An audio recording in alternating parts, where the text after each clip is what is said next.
Stand by to launch FanStream Sports. 3, 2, 1. Let's start. Hello, sports fans. Welcome to FanStream Sports. Nothing but pure sports. This is the JP Show. JP, it is so good to hear you back on the air. Stand by. Now, here's JP. All right, welcome into a Tuesday edition of the JP Peterson Show here on this Thanksgiving week. Oh, I cannot wait for the holiday coming up. Tim Ham joining us from our Dallas affiliate in DSP Media. Good morning to you, my friend. You getting ready for the holidays? Yeah, we finally got some winter weather approaching Dallas. It's a balmy 43 degrees this morning. I got my window open right in front of me. It's amazing. Oh, very nice. Yeah, we could probably use a little cool off here. I think we're going to get a little bit of it, but I'm looking forward to a big Thanksgiving buffet. No cooking this year. Going to go to the country club. Let them handle it. You know, just gorge myself. Normally we do the lasagna and meatballs. I cook it all up and make our sauce and all that stuff. You know, don't think we're going to do that this year, but that's fine. Less work for me. You need to explain one of these days. I don't know if we have time today about why that replaced your traditional Thanksgiving meal. Well, we'll get into it today. There's going to be a lot of Thanksgiving talk today. I can feel that coming on because I'm almost over talking about the Buccaneers and everything else. But we're going to have some fun today. We got a great guest lineup, by the way, so I'm going to get to that as well. I'll give you the abbreviated version here in just a second, but let me set up the show because people may actually care about that. Brian Bradley's going to join us at 10:15. I got so many guests today. I got to read it off the Twitter. At 10:30, Scott Reynolds is going to join us, and we're going to talk some Buccaneers as they look forward to the rest of their schedule, perhaps without Levonte David. We'll talk about that here in just a second. At 11 o'clock, Kirk Coker is going to join us. Kirk is a former Florida State quarterback, very tuned into the program. His son, Jake, won a national championship with Nick Saban at Alabama.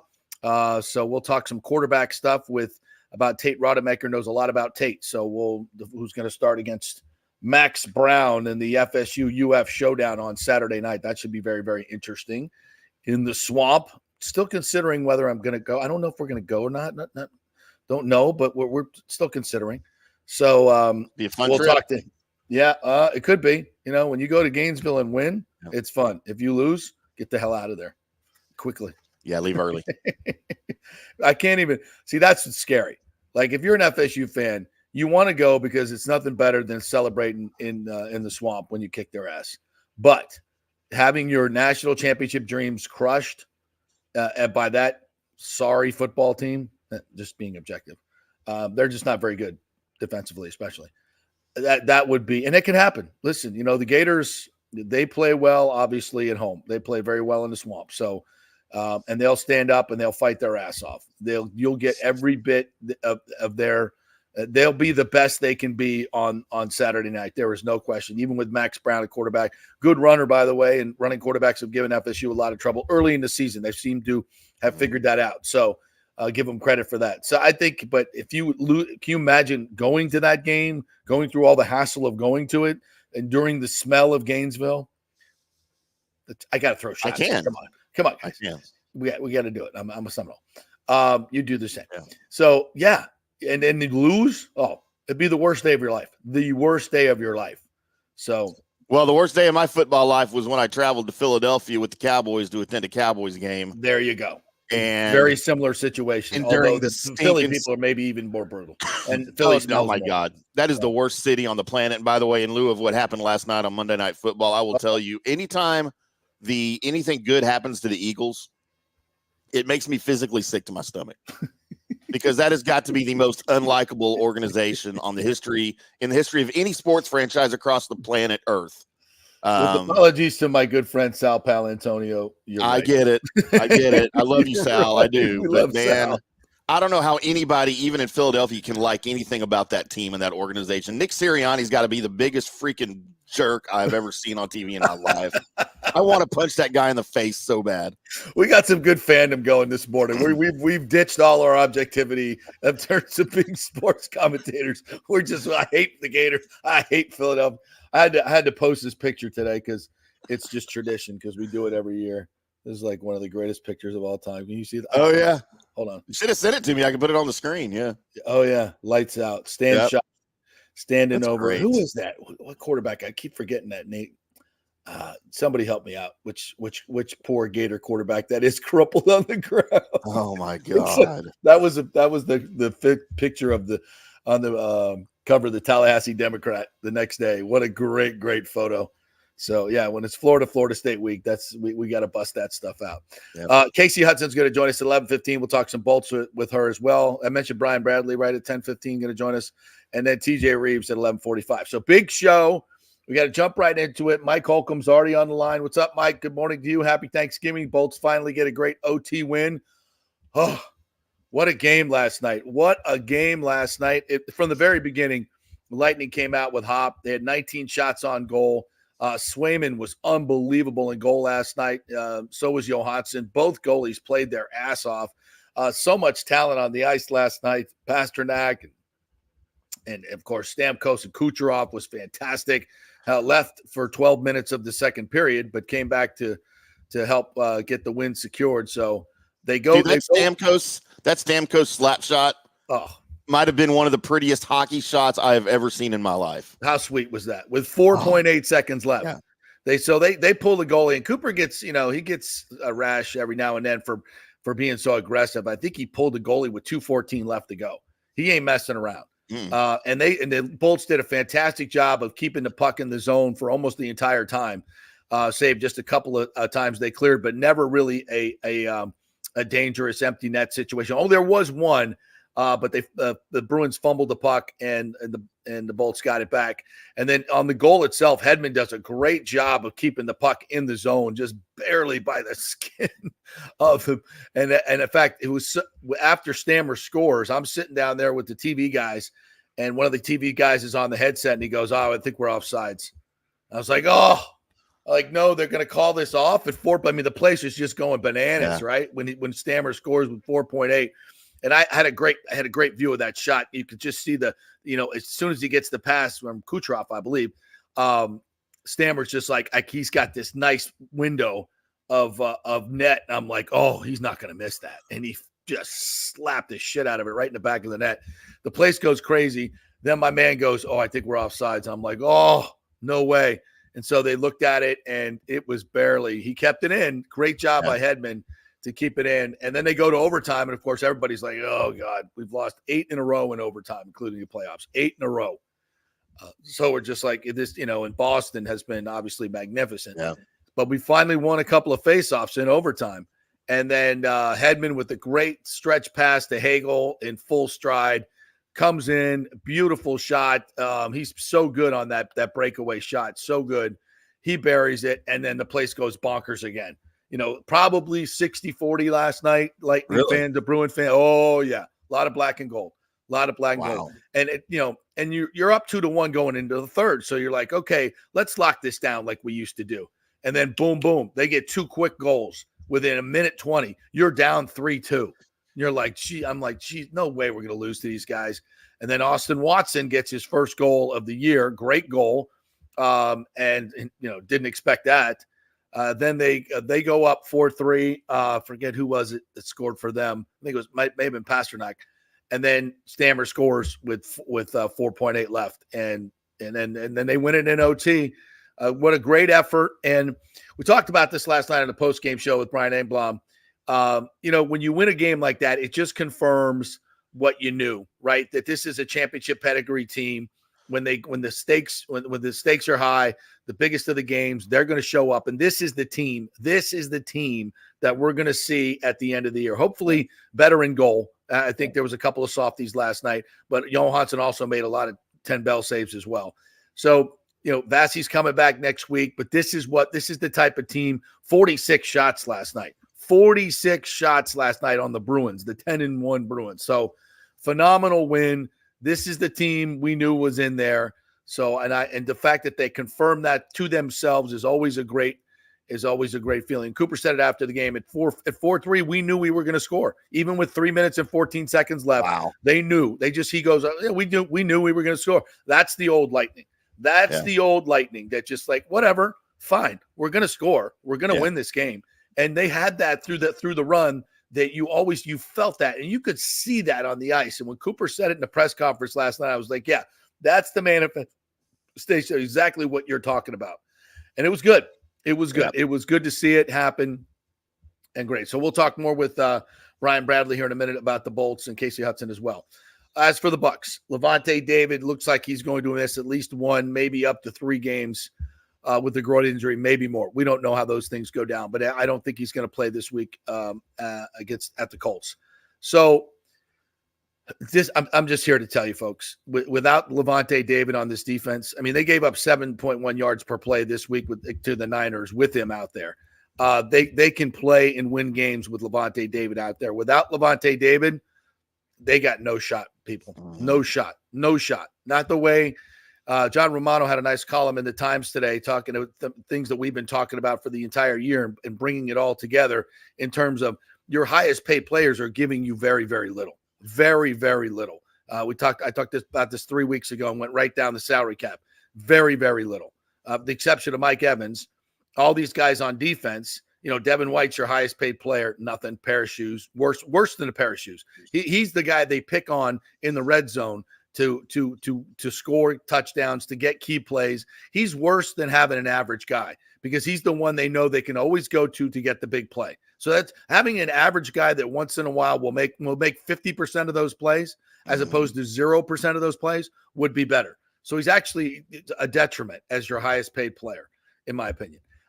Carlton Davis, Jamel Dean, 2 highest paid corners, have given you nothing. No interceptions, 7 pass breakups the whole year. Just awful. Shaq Barrett, God bless him, horrible offseason. But he's just, he's your highest paid pass rusher. He's not getting it done. So all these guys that in the team that has $76 million in dead cap money, and your highest paid players, the only guys that are making plays are making nothing, except for Godwin and Evans. Thank God you got a quarterback who makes $4 million a year. I mean, this team could be so much more. I mean, for $4 million, he's the best bargain in sports right now, Baker Mayfield. So if you're yelling at him, you're misguided. So we'll talk with Scott Reynolds at 10:30, but I'm just here to tell you, folks, the Bucs are in deep, deep trouble. Without Levonte David, this team defensively is going to be rudderless. I don't know, if they can win a game without him, to be quite honest. I think he's that important to the defense, and the defense is that important to them winning games. Because when they win games, it's, they play good defense, they keep the other team off the scoreboard, and they score enough. And they won't, they won't let them actually play and score even more, because once you get up 2 scores in a Todd Bowles team, you're done with the offense. You don't need any more because they're going to win the game because their defense is so great, as he thinks, and doesn't need to use timeouts for extra possession. It's just we'll talk to Scott Reynolds a little bit more about that. Chiefs last night. Oh my God, bro. MVS, Pride of USF here in Tampa. Great young man. We've interviewed him, had him on the show. He got a problem with drops. This ain't the first time for him either. And that drop last night was just egregious. That was brutal. Man, when I saw Mahomes let that ball go with such confidence, and then they pan to the guy 3 yards ahead of them, I'm like, oh my God, this game is over, because I had the Eagles on the under. And so that came in nice. Yeah, that was nice. But thank you, MVS. Thank you, MVS. So are all those bad beats I had this year? I appreciate it, bro. That's a season-affecting drop right there, man. I mean, the Chiefs lost first the number 1 seed in the AFC now. That belongs to the Ravens. I mean, it's still early. We got several games left to go for sure. Yeah, that's a brutal hit to a guy's confidence. And I know they talk about it doesn't affect it. We move on to the next play. I get it, but that is a load of BS, dude. That hits those guys, especially Marquez Valdez-Scantling, and Mahomes next time he wants to throw deep to him. He's not going to forget that. No. And then 4th and 25, Watson drops out. And that was a first down. It was a first down. It was on 4th and 25. It was a first down. He throws a freaking rope. He throws a rope and it hits him right in the freaking hands. Like, what are you guys doing? What are you doing? You're professional receivers. Will you freaking catch the ball? My God. Oh, so sorry, sorry for the Chiefs. Hate that for them, but whatever. All right, we're going to take a break. When we come back, Brian Bradley's going to join us. We got great Jim Harbaugh stuff. We're going to get to that as well. Oh, my God. What a weirdo. Please. So weird. Glazers, do not. It's coming to Tampa. Do not hire this whack job. It's coming to Tampa. Don't you dare. Don't you dare. All right, we'll take a quick break here. We're brought to you by the Jeeves Law Group, JEEVES lawgroup.com, and Bay Area Modern Medical Center. Get your testosterone right, get your nutrition right, get your immune system right, and get a doctor who's going to spend more than 15 minutes with you. That's Bay Area Modern Medical Center, BAMMC.com. Back in 3 with Brian Bradley. Are you tired of those stuffy, overpriced sports bars? Well, come join the fun at the Patio in South Tampa and watch your favorite football teams under the stars in a tropical paradise. Yeah, it's a unique setting with huge wood decks beneath the trees, and don't worry, they have an inside AC bar with all your favorite bar games as well. The Patio has all the NFL and UFC sports packages, and it's home to the Tampa Gator Club and Bills Mafia, but all fans are welcome at any time. Hey, my FSU buddies love to watch the Noles at the Patio. It's also home to a great happy hour. Weekdays get $4 White Claw vodka drinks and $4 White Claw seltzers, $1 off all beer and wine from 3 to 7:30. And every Friday happy hour, join us for Football Friday. It's our live broadcast from 5 to 7 with tons of specials and the fan mic for you to join the show.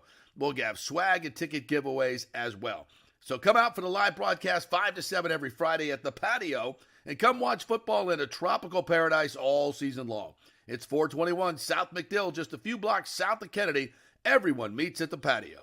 Hey guys, are you experiencing those feelings of getting older, lower sex drive, fatigue, hot flashes, moodiness, or you just don't feel like you had the vitality you once had?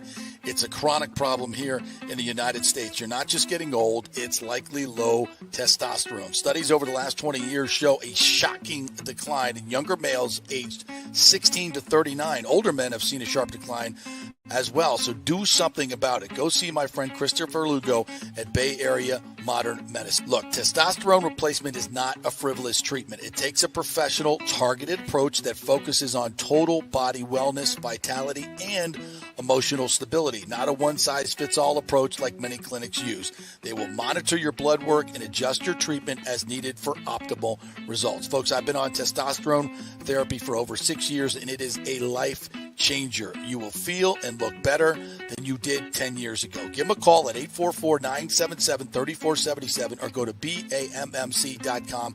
Tell them JP sent you for priority scheduling. That's 844-977-3477 or BAMMC.com. JP here for the Geddes Gordon Real Estate Group and our good friend Jane Geddes. Folks, simply put, there is nobody like Jane. Jane is a former LPGA two-time major championship winner. She was also vice president of talent relations at WWE. She also has a law degree from Stetson. So if Jane can drain a 10-footer to win the U.S. Open and stare down Hulk Hogan in the boardroom, you want Jane on your real estate team to not only negotiate the best deal, but find you the perfect home or investment property. And when you work with the Geddes Gordon Group, you become part of the real estate family and get concierge services that include expertly staging, marketing, and preparing your home for sale. Advice on golf properties. Hey, you might even get some golf tips. Many of their clients become friends long after the sale or purchase is completed. It's all part of the deal. So if you're looking for that perfect home or investment property or trying to get top dollar for your home, go with Jane Geddes and the Geddes Gordon Group because there's nobody like Jane. Call 813-485-6808 or go to geddesgordon.kw.com. That's GEDDES Gordon.kw.com or call 813-485-6808. Coming back at you. Now, more with JP on FanStream Sports. It's only just begun.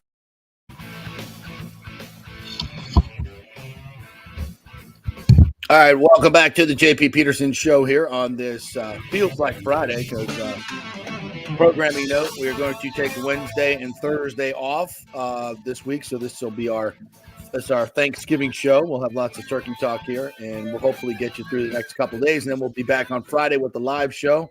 And the great Rob Stone from Fox Big Noon and World Cup coverage is going to join us on Friday live from Michigan. So that'll be fun. Where they're doing the Michigan-Ohio State game. Big news. Nice. Big game. Big game. Yeah. Former Tampa broadcasters. Worked with his wife at News Channel 8. So good dude. Nice. All right. Brian Bradley on the line. Is he there? Is he ready to go? What's up, Brian Bradley? Happy Thanksgiving to you, my friend. What's up, JP Peterson? How are you today, big guy? Dude, what a game last night. That was freaking unbelievable. What was your vantage point? What'd you see? Well, you know what? It was an absolute tremendous game last night. I mean, it was the best game I've seen the Lightning play all season. You know what? And they seem like they rise to the top when they play the Boston Bruins or some of these top teams like Toronto maybe. But I mean, right from start to finish, I think our emotion was there, our energy was there. I mean, we had just a tremendous amount of, effort, second effort. And you know what? At one point, we were winning 2-1 going into the third period. You know what? Team was playing well. And then, you know what? Boston came back, Pasternak scored, and Beecher had a nice goal. And then, Austin Watson scored. But I mean, I thought Hedman made one heck of a play, one hell of a play at the blue line with about 10 seconds to go to keep that puck in.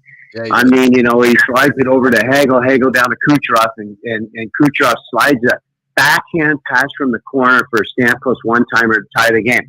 Like, that was insane what happened there in the last 10, 12 seconds. And, I mean, you got to give Victor Hedman a lot of credit because, honestly, he made a hell of a play. And I'll tell you this, Victor Hedman, great play in overtime. He makes, you know what?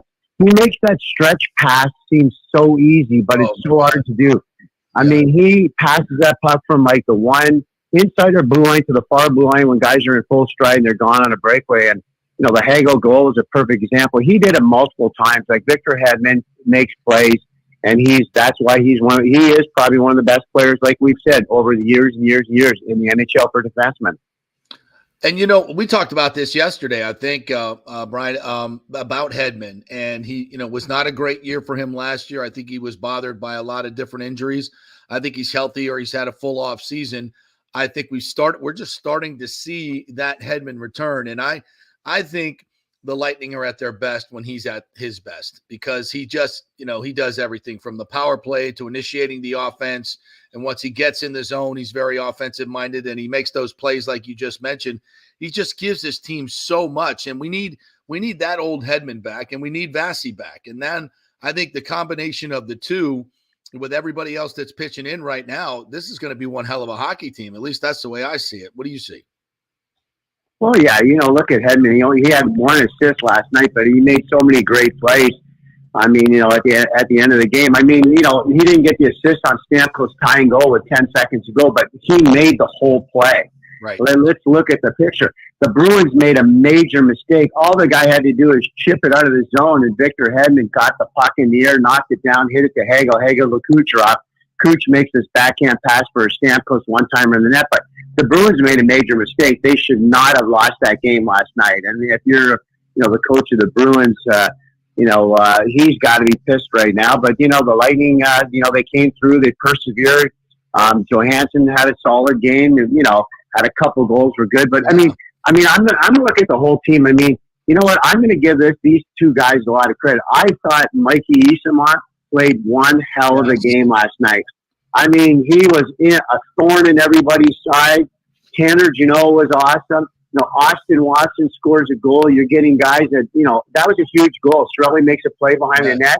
And, I mean, we get back in the game and tie it up there with an Austin Watson goal. But to me, Mikey Eyssimont was absolutely tremendous. I mean, skating in the corners, physical, not a big guy, going to the net, taking shots.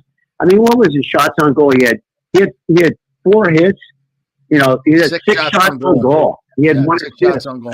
I thought him and Tanner Janot were absolutely outstanding last night, and no one wanted to fight Tanner Janot. I mean, they were looking at trying to, the guys are like, how's your Thanksgiving going today? Fight you. I mean, you have a family over, but let's go pick on somebody else. There's nobody fighting that guy. No you know what? It's just, he's tough as nails, but, they were coming after Eyssimont, weren't they, Brian? Like, isn't that when you're really playing well? Because Boston started coming after Eyssimont. Like, they started trying to take cheap shots at him because he was such a pain in their ass all night. They kept it. There was probably 3 or 4 different shifts where they kept that puck down in the Boston defensive zone for probably over a minute and a half. I mean, and when they do that, that's just debilitating to the other team, is it not? Oh, 100%, JP. I mean, they look like they're on the power play. I mean, that's what I said. We always talk about Plain and Kucherov and Stamkos and Hattie and, Sergachev, sometimes or Vazzy, but let's give credit to some of these other guys because they played a hell of a game. Like, I was like, oh my God. Like, that's how the kid has to play if he wants to stay. He reminds me of like a Brad Marchand. He's a small guy, but he's tough to knock off the puck. He's great with the puck. He's driving to the net, making plays, using his speed. And you know what? If he plays like that, he's going to be a threat. He can score 20 goals in the league if he plays like that because that was outstanding. And Tanner, had a nice goal, the first goal of the game, goal in the net, knocked a rebound in. But I love the way the team played. They came out. We were solid, up 2-1 after the second period. But the Bruins are tough. I mean, there's a reason they're 13-1 2 or 3 now because they're a solid team. Their goalies are good. Swayman played really well in that. I mean, it was 2-1. It could have been easily 4-5-1 for us at one point. Yeah. No, he was fantastic. That save he made on Kucherov, that glove save was freaking unbelievable. Oh, he was he was good. Both goalies were good. Johansson, I think, let in 2 softies, but he also had about 10 or 15 really big-time saves. So it was just a great performance. And, you needed that just to confirm, as I said in the monologue, these guys know who they are. They know they're cup champions. They know they can do it again. But you want to, as you go through a year where you didn't really have a great playoff run, you want to be reminded of that. Like, we're down 3 minutes and 14 seconds. And Coop said, we knew we were going to score. That's the old Lightning, right? The difference between thinking you're going to score and then you having that confidence that you're going to score, and then you confirm it against a really, really good team. So how can that help this Lightning team moving forward, confidence-wise? Well, that's huge. It's a huge game. It's a building block for the team, for the young guys who haven't been here. I mean, the thing about the Lightning, they've got such a veteran team. They've got a lot of guys who are on the team that won the Cups. They know what they're doing. But, when they played Boston last night, there's a reason they turned it up, because if they play just okay, they're going to get slaughtered by Boston. And they turned their intensity, their work ethic, everything went up to a different level. It was like a playoff game last night. It was a super exciting game. I mean, it was like it was the best game I've seen the Lightning play all year. Goaltending, maybe letting a couple soft goals, but he made some big saves when we had to defensively, and then offensively, we had some other guys that have to contribute because you can't have those big guys going every single night. So I loved our game. I mean, if we can play like we were so much better last night against Boston than we played against Edmonton. It wasn't even close. Like, we played maybe a period against Edmonton where we played 3 periods against Bruins.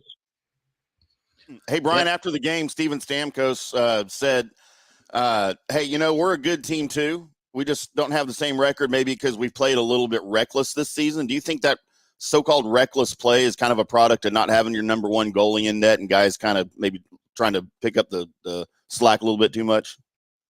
Well, yeah, and maybe they're changing some defensive zone coverage and different things guys are getting used to. But, I mean, I'm not going to say anything bad about Johansson because, to me, he's played a lot better than I expected. I mean, I think both goalies, Tompkins came in and played well, but, and Johansson's played better. I mean, we just wanted to be close to 500. We're a lot better team than 500 right now, but you can never argue. You know what? If you had 32 general managers that called in right now and you said to them, no one's going to tell you who you voted for. If you had to take one goalie to play on your team to win a Stanley Cup, who would you take? Every one of them would take Vasilevsky. Let's be honest with you. Sure. He's a world-class superstar goalie. You cannot replace a guy like that ever.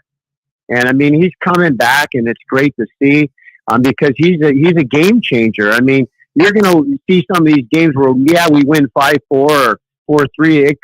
With Vazzy and it could be 5-1. He's not going to let many goals in. He's that good. And you know what? Nothing against our other 2 guys because, you know what? At the beginning of the season, we were worried, the first 20 games of the season, Vazzy might not be around. If we get off to a 2 or 3 like Edmonton others are like 3 or 4 wins and 12 losses, you're in trouble, guys. You can't come back in and expect Vazzy to come in and win 14 in a row.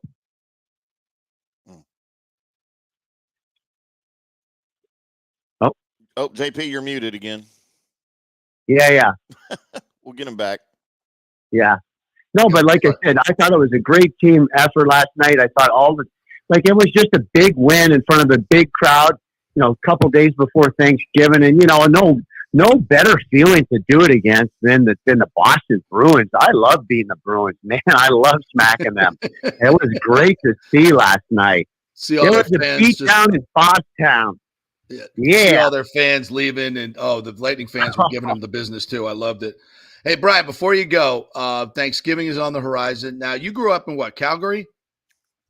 No, I grew up in Toronto, just outside of Toronto. All right, so Toronto. So you did the Canadian Thanksgiving. What's the difference between the Canadian Thanksgiving and the American Thanksgiving? Well, they're both similar. They're just different times of year. Ours is in early October. Yours is at the end of November. They do the same type of thing. It's turkey and stuff. But to me, the U.S. Thanksgiving is so much fun. I love the U.S. Thanksgiving. To me, the U.S. Thanksgiving is bigger than Christmas. It's just huge. There's so much going on, and there's football games going on all over. Everybody has turkey, whether you cook it in the oven. People have you over next door for a deep fried turkey. Maybe you inject it with hot sauce and stuff like that. I love it. To me, the Canadian or the U.S. Thanksgiving is the best holiday of the whole year. It's hard to argue. What's your favorite side dishes?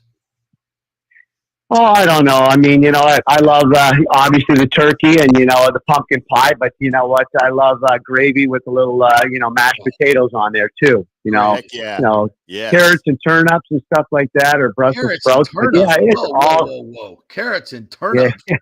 What the hell is carrots and turnips? Yeah, breaking news: carrots and turnips for Thanksgiving. No, come on. Yeah, just a side dish right there. No. Mac and cheese, stuffing. Mac and cheese. I've never had mac and cheese on Thanksgiving. Green bean casserole. Mac and cheese? Yeah, green bean casserole. I've had that 100%. Yeah. You ever have mac and cheese on Thanksgiving? No, but you know what? Can you put gravy on mac and cheese? Hell yeah. I don't know. No. I want gravy. I want more gravy than I want a gravy boat. I will. I think I will. That sounds I want a gravy boat. Why is I have turkey, mashed potatoes. I have a gravy boat. I have gravy everywhere. I love it. I need a bib. I'm like a kid. Bathe in a gravy boat. Why is it poutine? Why is it poutine on the list? Why is it poutine on the list? Yeah, good question. I don't know. Now, I could be because you got lots of gravy. But you know what? I like to put that big bib on and just go crazy with it all with Thanksgiving. It's awesome. Nice. All right, Brian Bradley, go take a bath in the gravy boat on Thanksgiving. Have a great one.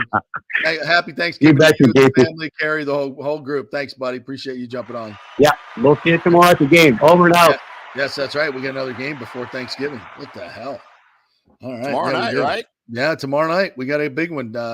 Kids are coming, families coming. So then we're going to stay overnight in Tampa, and then we're going to the club, Palmacia, on Thursday for the big buffet. You got to say it right. On the pool. The club. The club. We're going to the club. Yeah.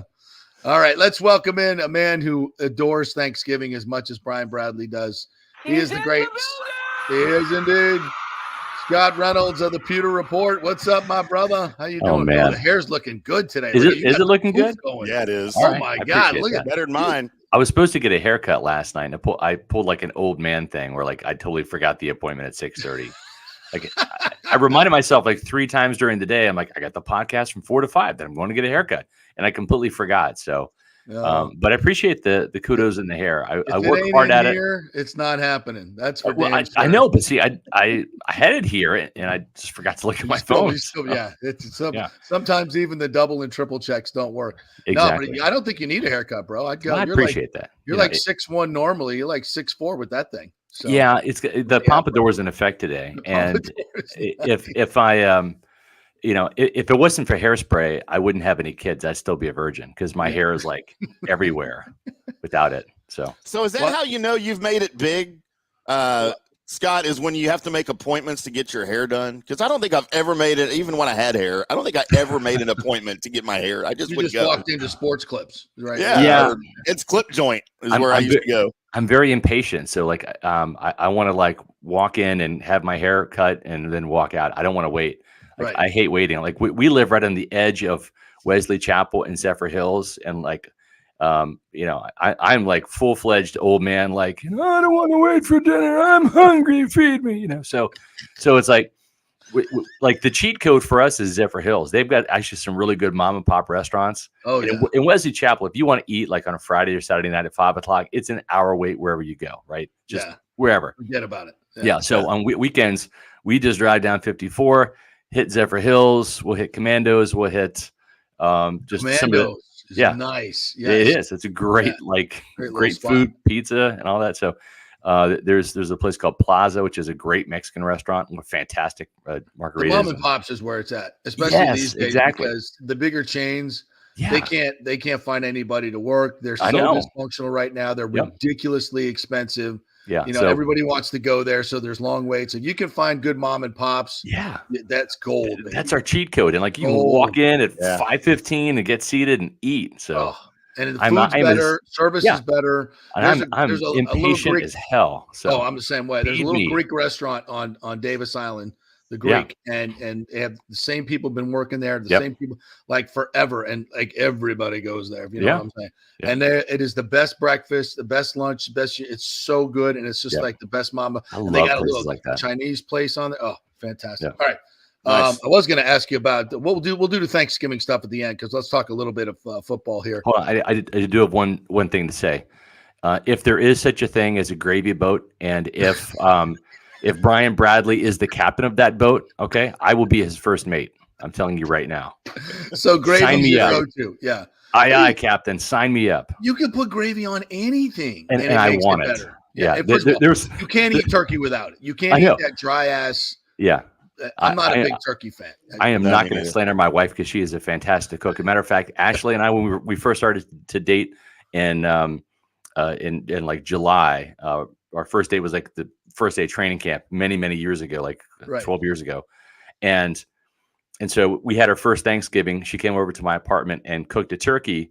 And I didn't realize this till after she did it. It was her first turkey she ever cooked. She nailed it. I mean, we're talking like turkey perfection, like out of the gate. Right. Like boom, like first step at the plate, home run. Exactly. She nailed it. And so she's a fantastic cook. There was 1 year though, where it's like all we had. Yeah. There was 1 year where we had like a gravy shortage. And I was like, whoa, like, where's the gravy? She's like, we only have like one packet. I'm like, whoa. Well, I'm sorry, no gravy for you all, but that gravy's for me. I'm going to just call dibs on that. It made like a little teeny tiny, pot worth of like the smallest little pot you can imagine. Like that's all the gravy we had, and I commandeered it all. Yeah, I pulled rank. I said, "This is my gravy." Yeah, the best gravy. When I first learned how to make gravy, like gravy's easy. All it is those drippings and flour. Basically is what it is. But that is the best gravy. That is the best. Like the packet gravy's okay. Yeah, but when you get the drippings from the turkey or whatever you're cooking, holy shiz, it is fantastic. It's all right. Anyway, so I'm getting hungry. Can we fast forward to Thursday now? I'm ready. Can we please? All right. So I listened to you guys' podcast yesterday. Thank you. Very, very similar to what we were talking about yesterday. And I've just, we love him to death as a human being, but Todd Bowles is just not getting it done. We're trying to help him. We are. We are. I mean, we're on so many levels. I'll just give you the floor and kind of give your thoughts on where he went wrong this week. I'm saying this in jest. I do not mean to slander Todd Bowles whatsoever. But it's almost like he's a teenager, right? Where it's like you're the parent trying to tell him something, right? Like, hey, like do this, little Todd. Come on, like play him. Don't do this. Play him. Don't play him, right? And he's just not listening. It's like he just thinks he knows it all, right? And it's like we know better. And the reason we know better is because we have dating eyes. that Devin White kid, okay? He's nothing but trouble. He's bad for you. He's bad for you. Get you in trouble. I'm telling you. Exactly. You're gonna end up in the principal's office. You keep hanging around with that kid. The thing is if it's not the game management issues that are going to cost him his job, if it's not the game planning issues that's going to cost him his job, it's the personnel usage and lack thereof. Sometimes it's going to cost him his job. And I genuinely like Todd. I think he's a really good guy. I don't have any skin in the game. I've had good relationships with every head coach but one. And, if there's a regime change, I'll work with the next guy. That's just how it is. But there's three things that are now the problem. It's the personnel usage, and honestly, that is kind of taking the forefront. Yeah, because it's so obvious. Yeah, and it's like you've got to do something with Devin White, and I should have yesterday when Antoine Winfield was there, and I love Winfield, and he's a nice guy, and he probably wouldn't have taken the bait anyways.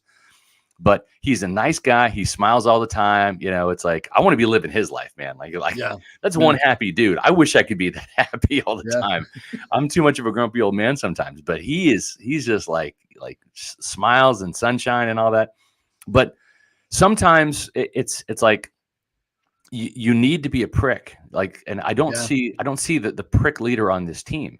No. And it was Hardy Nickerson for a while, and then he kind of passed the torch to Warren Sapp, right? And it's like I think Winfield is like Derek Brooks, or John Lynch. He's that type of guy. Like, look at me, lead by example. I'm Mr. Positivity. Mm-hmm. Watch me play, follow my lead. And there's nothing wrong with that because you need that type of leader too. Yep. But the other thing is, and Ronnie Barber was that prick after Sapp left. Right? He was that guy that I always love Ronnie because he's got a great smile. But he was an assassin, man. Oh, he'll rip you. He'll slit your throat. I mean, he's that type of cutthroat kind of guy. And so to me, that's what's lacking when you look at the leadership at the captains, right? Levonte David is a Derek Brooks type. Antoine Winfield is a Derek Brooks type. Vita Vea is a kind of a Derek Brooks type. It's like lead by example. He uses humor, for his leadership and all that. Then you have Devin, who doesn't even hold himself accountable. So that's the problem. Message him being a captain. Right. And so if you're not going to get it from your team captains, then it has to come from the head coach. And you know who else was a prick? Bruce Arians was a prick. He was. Okay. It's like I remember that there was a practice. This was, I want to say, the second OTA in 2021, I think, because I was wearing a COVID mask, dying, trying to not kill myself with my own carbon dioxide on a really hot day. But it was keeping you safe. It was keeping everybody safe. Outside. We were 6 feet apart outside. Yeah. So we're all my biggest issue was my own bad breath when we had to wear masks. I know, right? The day you forget to brush or don't use the breath mint, you're like, wow, big mistake. What's worse is you're just sitting there as a common sense human being going, this thing is doing nothing except making me uncomfortable. Except killing me. Yeah. But having said that, no wonder I'm single. Yeah. So God bless you, Tim. So there was a second practice of OTAs. And like the second, I mean, there's no tackling, right? This is flag football, right? So the second string defense wasn't running to the ball, right? And again, you can't tackle and stuff. But Bruce Arians blew a gasket. The dude almost had a stroke on the field. I mean, every other word was the F-bomb, which is actually hard to do. Like to have that type of cadence to sync it up to where every other word was the F-bomb. I mean, try it. It's hard. Because you're going to say like the F-bomb, then a couple words, then another F-bomb. He was like in cadence like a machine gun, like that. And I was like, oh my gosh, I haven't heard this since Gruden was here, I mean, it's been a minute since I heard a tirade like that. But that was Bruce, and he got people's attention. And damn it, the next play, everybody was on P's and Q's and doing what they were supposed to. And it's like sometimes you need that villain. You need the bad guy. God, yeah. And it's like you need that guy that you don't want to disappoint. Yep. And whether it's Sapp, whether it was Nickerson before him, whether it was Ronde Barber after Sapp, whether it was Bruce Arians, that's what's missing right now is the accountability. And it's not coming from the head coach. And ultimately, it's his job if he can't find a lieutenant. And right now, that's right. They don't have that JPP. They don't have that guy. JPP was that guy. Yeah, he was that guy too. Yeah. No, and to some degree, Sue wasn't a prick, but he was someone he would call you want to cross him. Yeah, you didn't want to cross him. Yeah. He's a bad man. So with Levonte David now, looks like he's going to be missing a few games. Got a groin injury. I don't know how severe, but at least I don't think he's playing this week. They got Devin. Don't worry. I mean, the 49ers are a good defense. I mean, good offense. They granted, they gave up 7.1 yards per play to the 49ers, but they made plays to keep the game close. Fourth down stop, a couple of good third down stops. And lots of those were Levonte David plays. So without him, bro, they got no shot. They got no shot against the Colts. They got no shot against anybody. I think this team without Levonte David is because if the games they're winning on defense for the most part, because if you get up 2 scores, Todd's done with the offense. It's a 2-man gang. It's Winfield and it's David, right? Yep. And you look at Winfield, and a couple of young guys, Yeah, but I'm just saying consistently. You can pencil in great games every week from Levonte and from Winfield, right? Those are the 2 main consistent guys that week in and week out you can count on. And it's a shame they only have 2 because you get to play with 11 on defense. Last time I checked, but now you're playing with 1, and even Winfield. I mean, what do you have? 16 tackles? Yeah. I mean, that's a lot. Like if your safety has 16 tackles, you're losing that game. Yeah. Okay, because a lot of those aren't in the box. They're and like your inside linebacker had 3. 3, exactly. He played all 60 snaps though, right? Yeah. So and the guy who played like 10 snaps at linebacker, Servassier came in with 17, and he had 2 missed tackles. At least he was showing effort, diving and lunging and missing tackles. And so JTS had Bupkis 0. 35 snaps, didn't even fall into anybody. No, he didn't. And Yaya had how many? Yaya had 4 tackles, a tackle for loss, 2 sacks, and 2 other quarterback hits. In 23 plays. 21 snaps. He played 13 less plays than JTS did. So, and we talked yesterday, that takes effort to play that many plays on defense and not register a stat, right? Like you have to be you got to running away from the play. It's dodgeball, Tim, is really what it is. It's dodgeball. JTS was playing dodgeball out there. Right? Wow. Whoa. Ole! Really what it was, yeah. Try to stay clean on the stat sheet. That's right. Keep the jersey clean, Come on, man. Look at me. I got 45 shirtless pictures on Instagram. Not anymore. Oh, Tim doesn't know that story. Do you know this story? I don't know this story. So this is the day after we drafted, or maybe it was the day after we drafted. I went on his Instagram and I was like, oh, yeah. I do remember that. Yes. So I gave the my workout intern, pics and all that. Yeah. Kayla at the time, I said, all right, go through his Instagram and tell me how many shirtless selfies he has. Yeah. So like 2 minutes. It was like a dating app, wasn't it? He's like 45. Yeah, it wasn't even Instagram. It was like a dating app, The only thing that was missing was him holding up the fish shirtless, right? Yeah. Right. I'm an outdoorsman and look at my abs, right? And what's funny is we mentioned it, and like the next day they were all gone. Like somebody at $1 told him to take them down. Exactly. And I'm like, dude, you don't draft a guy take with that these, many. Put them on Tinder, not here. Exactly. But that's a guy that wants to look great. Like I want to be a model. I don't want to be an out of, because if you're going to be a badass defensive end in the NFL, you probably need to have a little bit of body fat on you, a little bit of, maybe. So the only guy that was really truly like in shape that was a badass was Simeon Rice, and he to this day the best athlete I've ever covered professionally. I mean, the Simeon Rice. I've never seen a guy do 2-a-day practices back in the day. And that was the thing. 2-day practices. And at the end of the second practice, when they did conditioning. So the second practice, the first practice was the morning, right? You can survive that. The second practice was in the Florida heat and humidity in the afternoon before the rain showers at 4 o'clock, right? So this is like 2 to 4, whatever it was. And I'll never forget, Simeon Rice was doing wind sprints, and his pairing included John Lynch, who was a really good athlete, right? Baseball player, football player. Lynch was a really good athlete, and everyone was dying. And I mean, the only word I can use to describe Simeon Rice was gazelle. He was prancing and bouncing, doing his sprints like he was ready for 3 days. Ray Perkins, bring it on! Like, let's have the third practice now. He never got tired. I've never seen a phenomenon like him. Yeah. But everybody else, if you look at the greatest Buccaneers of all time, and I'll never forget Mark Dominic, when he took over as the general manager, he put up the jerseys in the war room of all these players. Warwick Dunn, Rondé Barber, Warren Sapp, Derek Brooks, Mike Allstott. Those were the guys, the 5 jerseys in there, right? Allstott, I mean, not the prototypical running back, right? Warren Sapp, kind of big, fat, pudgy guy, incredibly strong and incredibly agile, though, right? Top of the hut. Yeah, Derek Brooks walking down the street. If you weren't a Florida State or Buccaneer fan, you would not think he played football. Okay, Rondé Barber. He did have the high ass, though. He did have true. But the Mickey Andrews high ass, right. But you know what I'm saying? Like Rondé Barber. I mean, come on, right? And so when you have Warwick Dunn, I mean, football player, maybe Pop Warner, right? But those were some of the greatest Buccaneers up to that time. Yeah. but they didn't look the part. No. And so who did Dennis Hickey draft? Sabby Piscatelli, Quincy Black, and all these dudes that they look great in the gym, they man. Look great. They look good on the beach, man, but couldn't play football. Good in the Sabby looks great in the wrestling ring. Yeah, fantastic. Exactly. Yeah. So it's I mean, I think, as Rhonda used to say, look like Tarzan, play like Jane. Yeah. And I think JTS is a great athlete playing football, but he's not a great football player. You know? No, he's just not.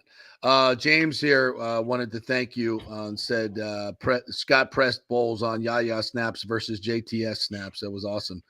I appreciate that. And his answers are just, we're getting to the point where the press conferences, like, you could just, rinse and repeat. It's the same. We understand that. We understand it. We got to coach it better. Got to play it better. This is like, I'm like, I feel bad for him, but this is, this is of his own doing. JP, it was a day one installation. Okay. A day. I don't think he understands, like, when he says that, that's not a good thing.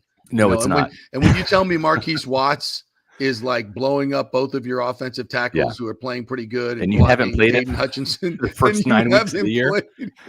Like, that's not a good. He shouldn't be saying that to us. It's like, the and other how many thing snaps is, did he get last week? Right, yeah, three. Well, here's the crazy thing, right? So he had 3 defensive snaps, and he actually had a quarterback pressure. Yes. So if you add his 2 games together, he now has, I think it's 7 total pass rush snaps, because he had 11 plus 3, but out of those 14 snaps, 7 were against passing plays, right? You know what? So in 7 pass rush plays, he has 3 pressures, one of which caused an interception. Right. Like that is an incredible ratio. Like that's a huge. That would be the equivalent of like a quarterback having a 5-to-1 touchdown interception ratio, right? It's like 2-to-1 is like acceptable. 3-to-1 is like, yeah, we want that. 4-to-1 is like, man, like Pro Bowl MVP, caliber year. But I mean, that's the equivalent of like having a 10-to-1 touchdown interception ratio.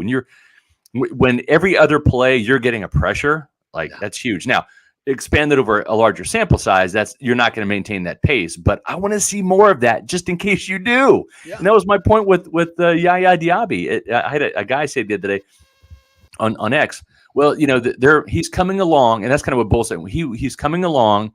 We like his pace. Okay, well, you know what? Maybe give him more plays, because all that's going to do is give him more experience, right? That's what he needs: is more plays, more experience. So play him more plays, and let's see. Let's just do an experiment, and let's see if, I don't know, maybe more quarterback hits, more fumble recoveries, more sacks happen, because the evidence so far shows that he's an ascending player, and those things might happen. What I know won't happen is the more you play JTS, you're not going to get those plays, because we've seen this now from him for 2.5 years. It's brutal. If I was another GM, I would be rating the Bucs practice squad, because there's probably 3 or 4 all pros on there, and we just have no idea who they are. But he's definitely better. Sean Tucker might be the best running back in football. We just don't know it. We don't know. We don't know. All right. So going forward, I'm not very enthused, and we may have to start looking at draft picks, but we'll see. I thought the offense did some really good things. Devin Tompkins in the right positions. I think what's going to happen, though, is we're going to start to see the downward spiral this week, because I just don't think they have the horses this week. I don't think Dean's going to play, Davis or David. So without the 3 Ds, it sounds like a law firm: Dean, Davis, and David, right? But without those guys, right, the Bucs are going to be guilty of crimes on Sunday, because you take Todd Bowles not knowing what to do, and it's kind of like whack-a-mole, right? It's like, do I put all the resources up there to stop Jonathan Taylor, which is their best weapon? And if they do that, the more resources you commit up front, the more you're forced to play man-to-man on the back end. And if your corners are either D. Delaney or Josh Hayes on one side, Zion McCollum on the other, Kayvon Merriweather at safety, yikes, and Antoine Winfield, yikes is right. You know what? They might be better than the other guys, though. It might be. They might be. This might be our best. You know what? We're on to something here. This could actually be the turnaround. The more people that get injured, it's nice to having White so damn healthy. The more people that get injured, the better this team will get. Because the only way you're getting Aaron Stinney and a Filer is an injury. That's right. So the only way you got Nick Leverett in there last year for Gedeke was an injury. That's right. Maybe we're reading this all wrong, bro. Maybe we are. Maybe. So I will tell both of you this, and I speak from experience. As I've been watching more and more Todd Bowles press conferences, as I've been able to contribute and spare everybody to death on the JP Peterson show 2 days a week, all I hear is Jason Garrett in his final season. Yeah. He knows the end is here. Yep. He's going through the motions. Yep. He's so disinterested in talking to anybody there and being there in front of that mic. He would rather be anywhere but right there at that moment. And it's evident, and it's kind of sad, like, I mean, I don't know Bowles like you guys do, but I'm sure he's a great guy. Yeah. But he's just not doing his job, and that's what in Tampa terms. It reminds me of Raheem Morris. This is like the last year we didn't call for Raheem Morris to be fired. It was inevitable. We didn't have to, right? It's like you had a 4-1 start and that 4-2 start. Then after that, 10 straight losing games. I mean, they couldn't, like you're trying to buy a vowel on Wheel of Fortune. They couldn't buy a win. Like they couldn't bribe people to get a win at 10 straight. And so you didn't, at that point in time, you didn't even necessarily need it.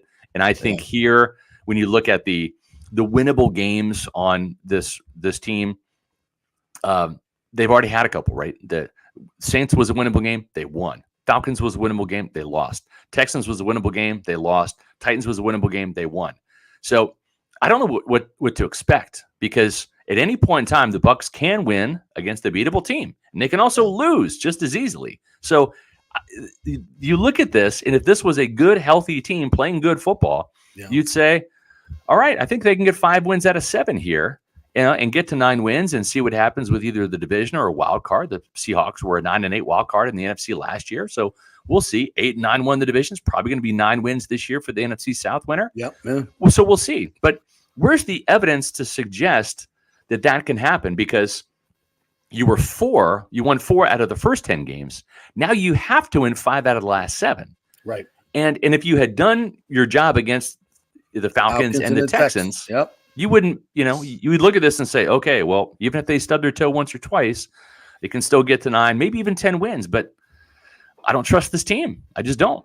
Not at this point, and especially on the defensive end now. Right. All right. Before you go, Thanksgiving memories, any favorite stories, travel stories?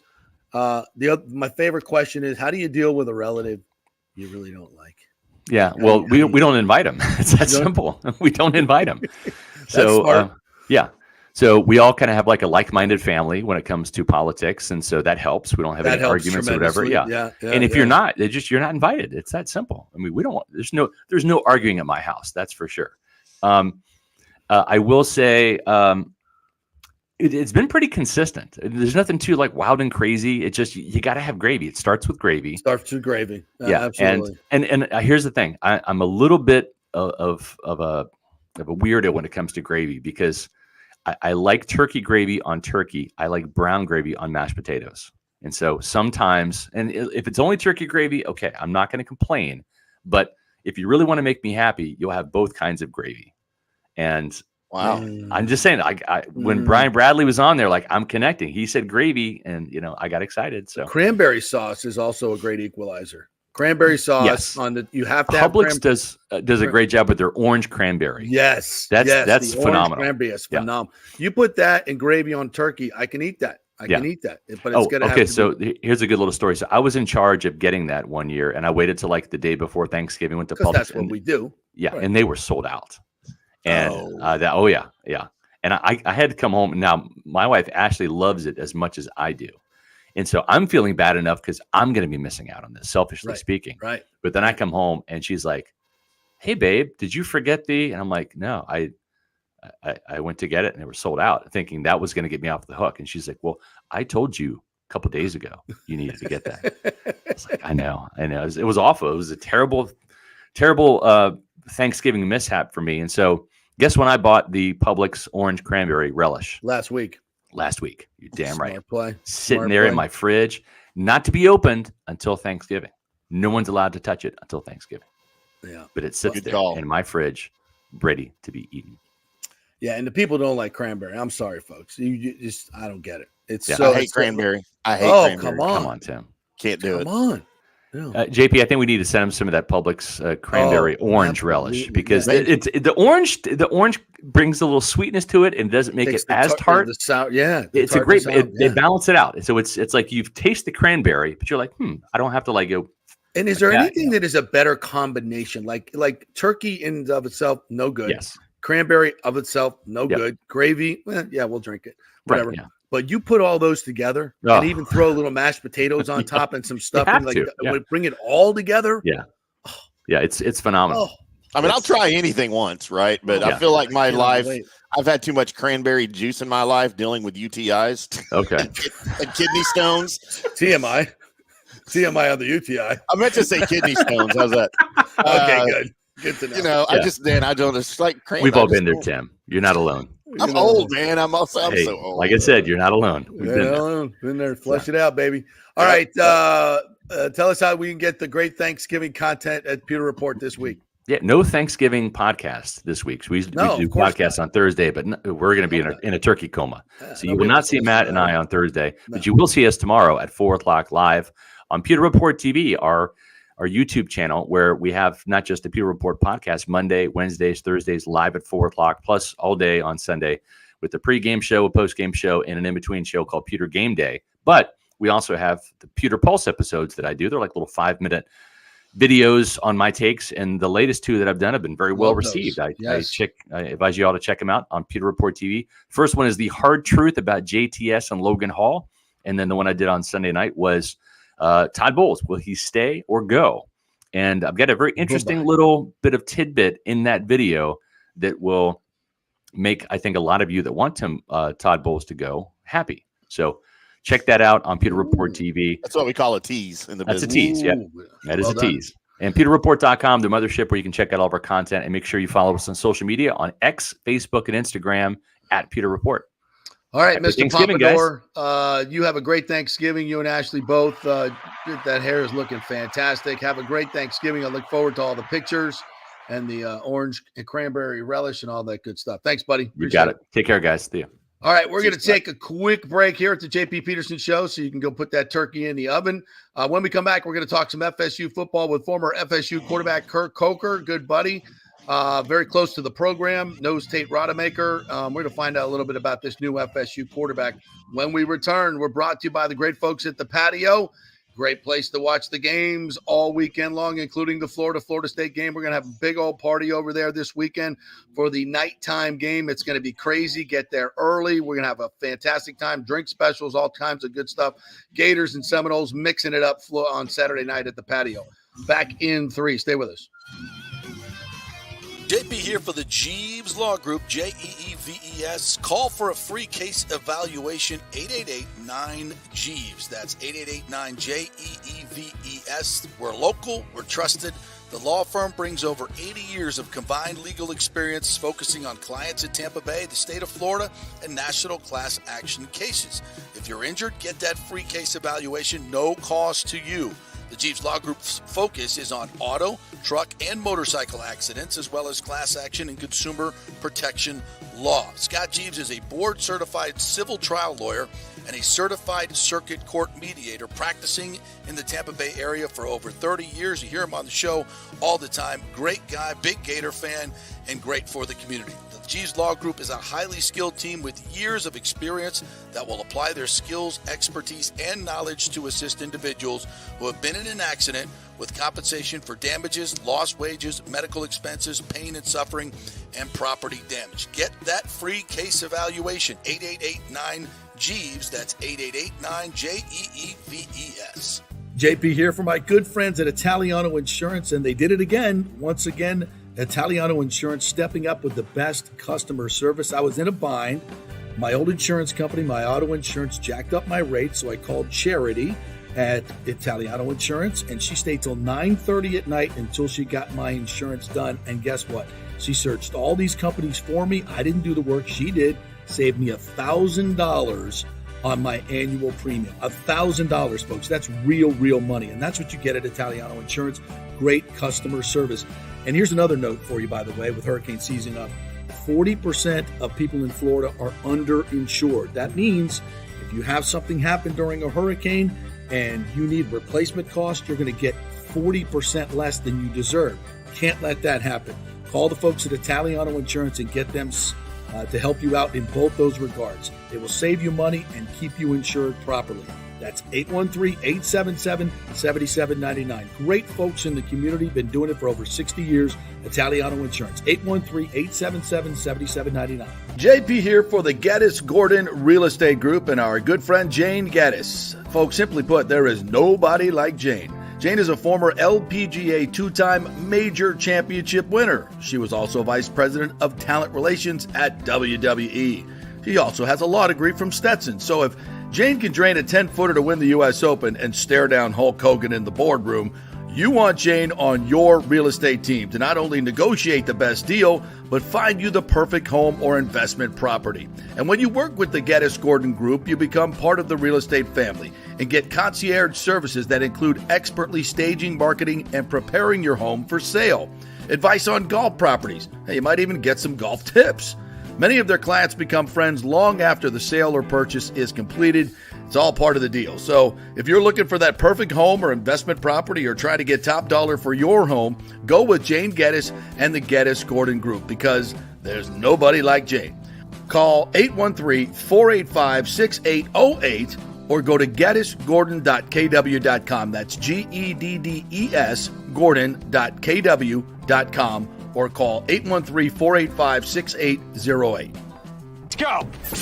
Right now, back to the show with JP on FanStream Sports.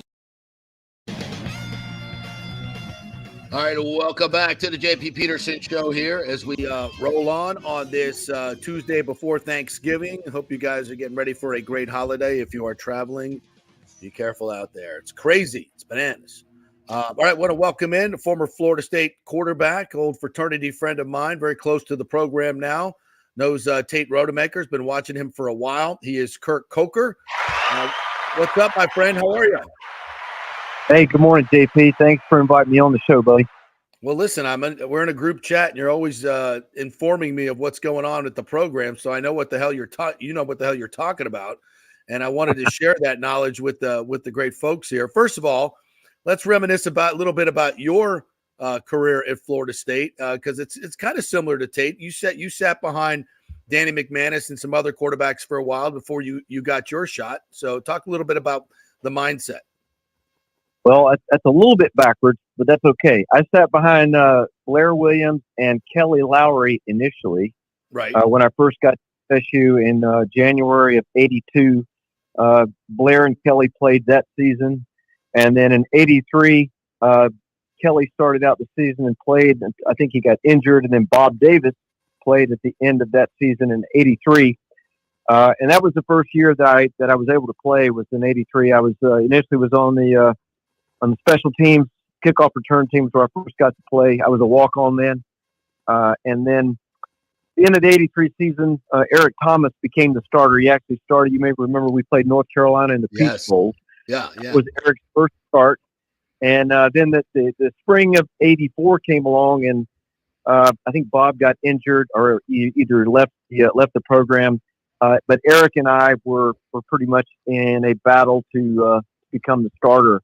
I wound up having a really good spring. Unfortunately for him, he got hurt, so I got more reps with the first team, which Tate Rodemaker is getting today, I hope. Mm-hmm. Yeah. Yes.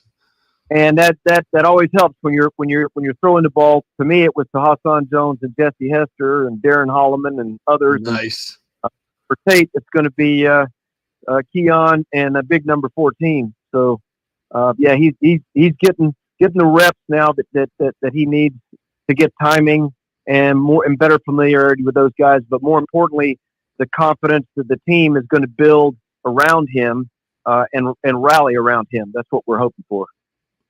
Kirk, what did you see on Saturday after Jordan went down? I think Tate was a little nervous coming in.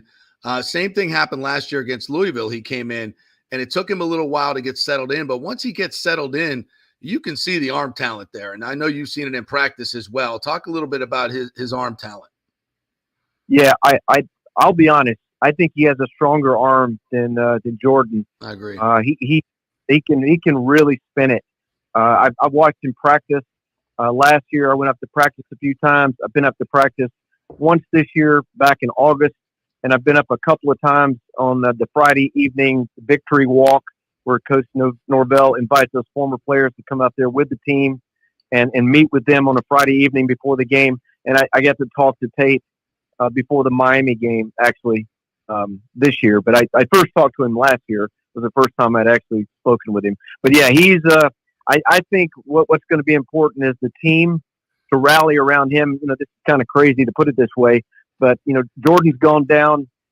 Everybody now really wants Tate to be successful, and they're going to rally around and they're going to step up their game. Every player on the team. That should happen. And I know they got good coaching up there with one of my old teammates, Odell Higgins, has been there for a very long time. Yes, they got really good coaching, and they got good leadership. Kirk Coker joining us here, former FSU quarterback. When you look at this particular team and how they run their offense, and clearly they've got a plethora of weapons, but Jordan was that guy that seemed to always make that big play at the right time. There can be a mentality on a team that okay, we know Jordan's going to bail us out, and they almost sometimes just waiting for him to make a play. And it sometimes can make a team better when that's not the case, where everybody knows they have to pick up their game. And you talk about some of these weapons, and it's not just the receivers. It's, Toafili, it's Benson, Hill, so many of these young kids that maybe haven't gotten Jaheim Bell, who I guess they played together in high school, right, at Valdosta. Talk about all the weapons he has at his disposal. Oh, absolutely. They've got weapons everywhere with future NFL players, from my perspective, with Benson, who, once he gets through the first level at the line of scrimmage, I mean, no one's going to touch him once he gets through there. He has that kind of breakaway speed. And Toafili is the same way. He's obviously not as big, but just as fast and catches the ball really well. And then with Bell, like you said, who played with Tate at Valdosta, that guy's I stood up next to him, and I was pretty surprised at how big he is standing up next to him at the practice. They need to use him more. He needs to get more touches. Yeah, it's well, that's the thing, man. They got so many weapons. Right. You got to. Well, it's what Coach Bowden used to tell us. We need to take what they give us. Yeah. And I believe what Tate is going to see on Saturday evening is a whole lot of pressure. They're going to do their best to stop the run, I think, and force Tate to make decisions under a whole lot of duress. That's what I would do if I was a defensive coordinator there. Yeah, I agree with you. And you've played in the Swamp. What's that atmosphere going to be like for him in his first start? Well, I will tell you, my first start was at South Carolina, and there was 76,000 or so fans, and it was so loud. Back then, we huddled. I had to literally scream the play in the huddle for everyone to hear it when we were down on the goal line. And at Florida Field, which is 90,000 people, that's the biggest stadium that they will play in, and it will be the loudest they played in. Clemson, I think, is 84,000 or so thereabout, but Florida's bigger than that, and it's loud and it's very rude. Unfortunately, I played there twice in 83, 85, and both times they beat up on us pretty bad. It's a very difficult place to play, and I know Coach Norvell talked about how important communication is, either the hand signals or the whatever the placard signals they have on the sideline. Being able to communicate and clearly communicate clearly, I should say, and be able to execute is that's the name of the game. Well, Kirk, man, thank you so much for joining us and giving us a little bit of wisdom on Tate and this quarterback switch for FSU. Thank you for your 25 years of service in the Marines as well, my friend. It's great to catch up with you. You got big plans for Thanksgiving with the family? Yeah, my mom and dad are driving down from Perry today down here to Bradenton. Or not today, tomorrow morning, I should say. And they're going to be here with us this weekend, my wife and I, and then my two younger children are both students at FSU. So I have third-generation Seminoles about to complete their degrees up there this year. I'm guessing you're a deep-fried turkey guy, knowing you. Absolutely. Absolutely, man. I knew it. It's thawing out in my refrigerator right now. What's the key to a good deep fried turkey? Make sure you throw it in frozen. Is that the key? Well, absolutely not. That's not. You got to maintain 350 degrees. That's the key. Is you got to maintain the right temperature. All right. Well, listen, you guys have a great juicy turkey and all that gravy, and hopefully I'll see you. Are you going up on Saturday by chance? No, I'm not going. You're thought too about scarred. It's hard to go there, man. You know, the people are. I'll be very diplomatic and say they're challenging. So, but yeah, I'm going to watch it on and enjoy it at home. Yeah, I think that's a good play. All right, Kirk. Thanks, buddy. Appreciate it. And go Knowles. Thanks, bud. Thanks. Go Knowles, buddy. Great Kirk Coker right there. Great dude, and great family. His dad was a longtime high school football coach. And I don't know if I mentioned this, but he was the first walk-on, I think the only walk-on to ever start a game at quarterback for FSU. So that's a pretty cool deal. Wow. All right, quick break. When we come back, Kasey Hudson's going to join us. We're going to talk some Bolts and probably some Thanksgiving stuff as well. So quick break. We're brought to you by the Golden Diamond Source. The Black Friday sale is on, folks. The gift card match is on. So make sure you get over there, buy that gift card, buy 500, get 500 free. It is a great deal. Just to that's the one way to get your inflation, right? Get the buy one get one. That'll help you out. Great selection at the Gold and Diamond Source. Get your holiday shopping done. It's the Black Friday sale coming up on Friday. All right, back at 3 with Kasey Hudson. Stay with us. Well, Fitz the mortgage guy did it again. A listener heard his ad, was going to another big bank, but called Scott Fitzgerald at American Mortgage Services of Tampa, and Fitz saved him $618 on his monthly payment. Are you kidding me? Folks, that's big money. Rates are going up, they're going down, they're going all over the place. Scott will shop your loan and save you lender fees and get the best rates. Email him, scott@amstampa.com, or call 813-294-7595. That's Fitz, the mortgage guy. Lots of stuff going on right now, and these rates are going all over the place. You need somebody knowledgeable in the market that will work hard for you and get you the best deal. That's my man, Scott. He's done 3 loans for me, done thousands of loans for local folks here, works with a lot of the coaches and players in the area. He's the guy. 813-294-7595, or go to scott@amstampa.com. JP here for the Gaddis Gordon Real Estate Group and our good friend Jane Gaddis. Folks, simply put, there is nobody like Jane. Jane is a former LPGA 2-time major championship winner. She was also vice president of talent relations at WWE. She also has a law degree from Stetson. So if Jane can drain a 10-footer to win the U.S. Open and stare down Hulk Hogan in the boardroom, you want Jane on your real estate team to not only negotiate the best deal, but find you the perfect home or investment property. And when you work with the Gaddis Gordon Group, you become part of the real estate family and get concierge services that include expertly staging, marketing, and preparing your home for sale. Advice on golf properties. Hey, you might even get some golf tips. Many of their clients become friends long after the sale or purchase is completed. It's all part of the deal. So if you're looking for that perfect home or investment property or trying to get top dollar for your home, go with Jane Gaddis and the Gaddis Gordon Group, because there's nobody like Jane. Call 813-485-6808 or go to gaddisgordon.kw.com. That's GEDDES Gordon.kw.com, or call 813-485-6808.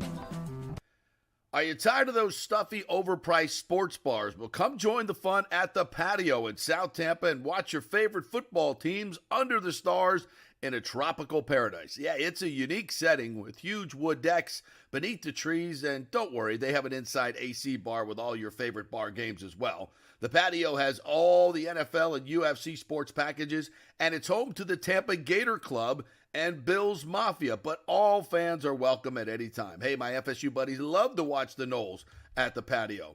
It's also home to a great happy hour. Weekdays, get $4 White Claw vodka drinks and $4 White Claw seltzers, $1 off all beer and wine from 3 to 7:30.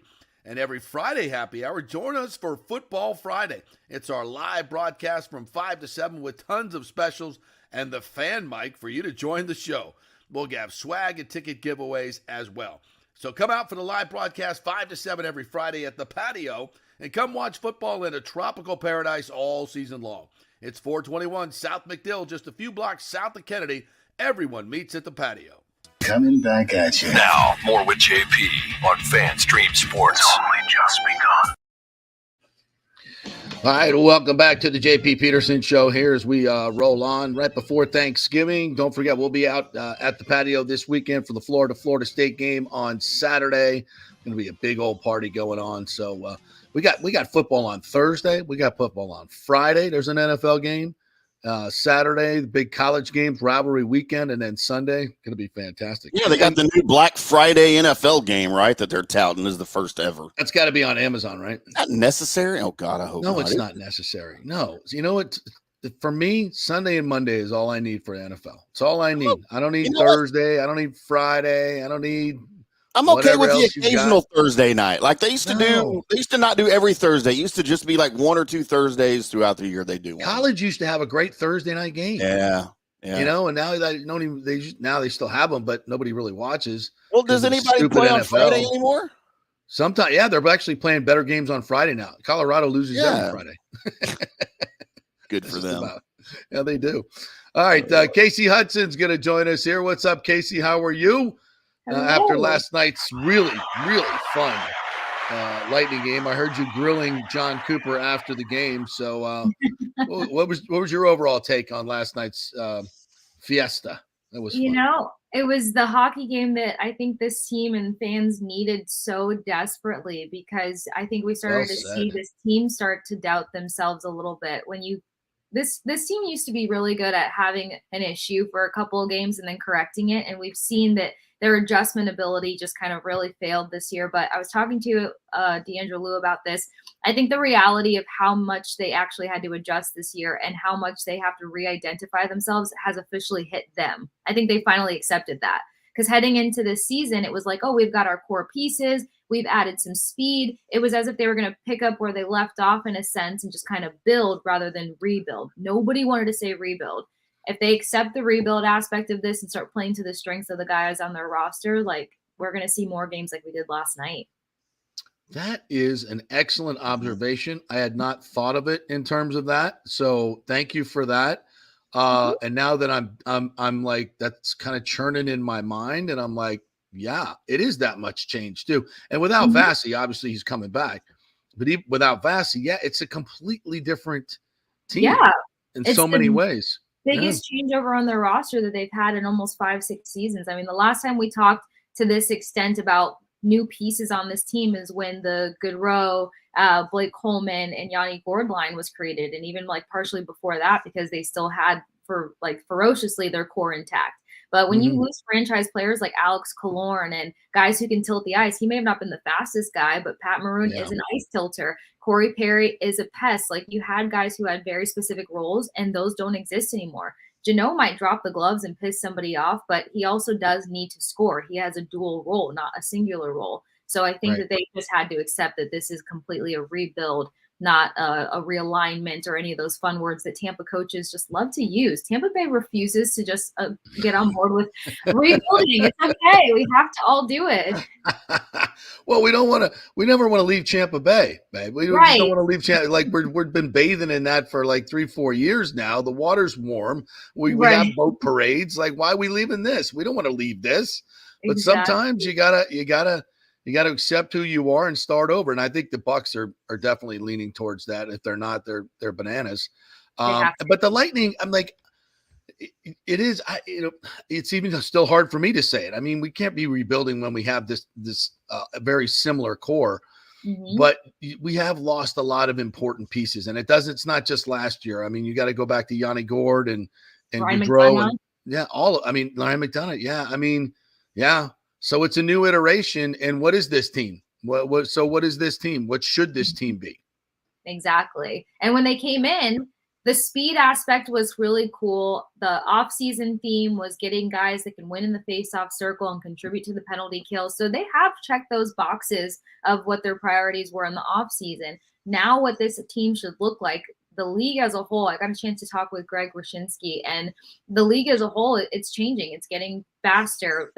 We've talked about that for years now, but the reality is now more in your face because your top players in the league are guys that are versatile or that have a strong two-way play to their game. They're just not, scorers anymore. They can defend and they can do both. And we're starting to see the guys on this roster do that. And that's where their new identity has to come in. I mean, I loved so much about so many guys' games last night, but off the top of my head, I remember just kind of losing it for a second in a good way because Brandon Hagel had this like diving block shot, got up, starts charging in the middle of the ice, goes for an attempted takeaway. He doesn't get the takeaway, but the puck ends up getting back to him. Then he goes for a shooting opportunity. I mean, you're getting 5-6 guys that can play 200 feet of hockey, and that's the kind of team that can compete. You're not doing this old school structure where you've got your skilled players, which are Nikita Kucherov and Braden Point. Braden Point's not really scoring right now. He's getting shots off, but he's not scoring. So what happens after that?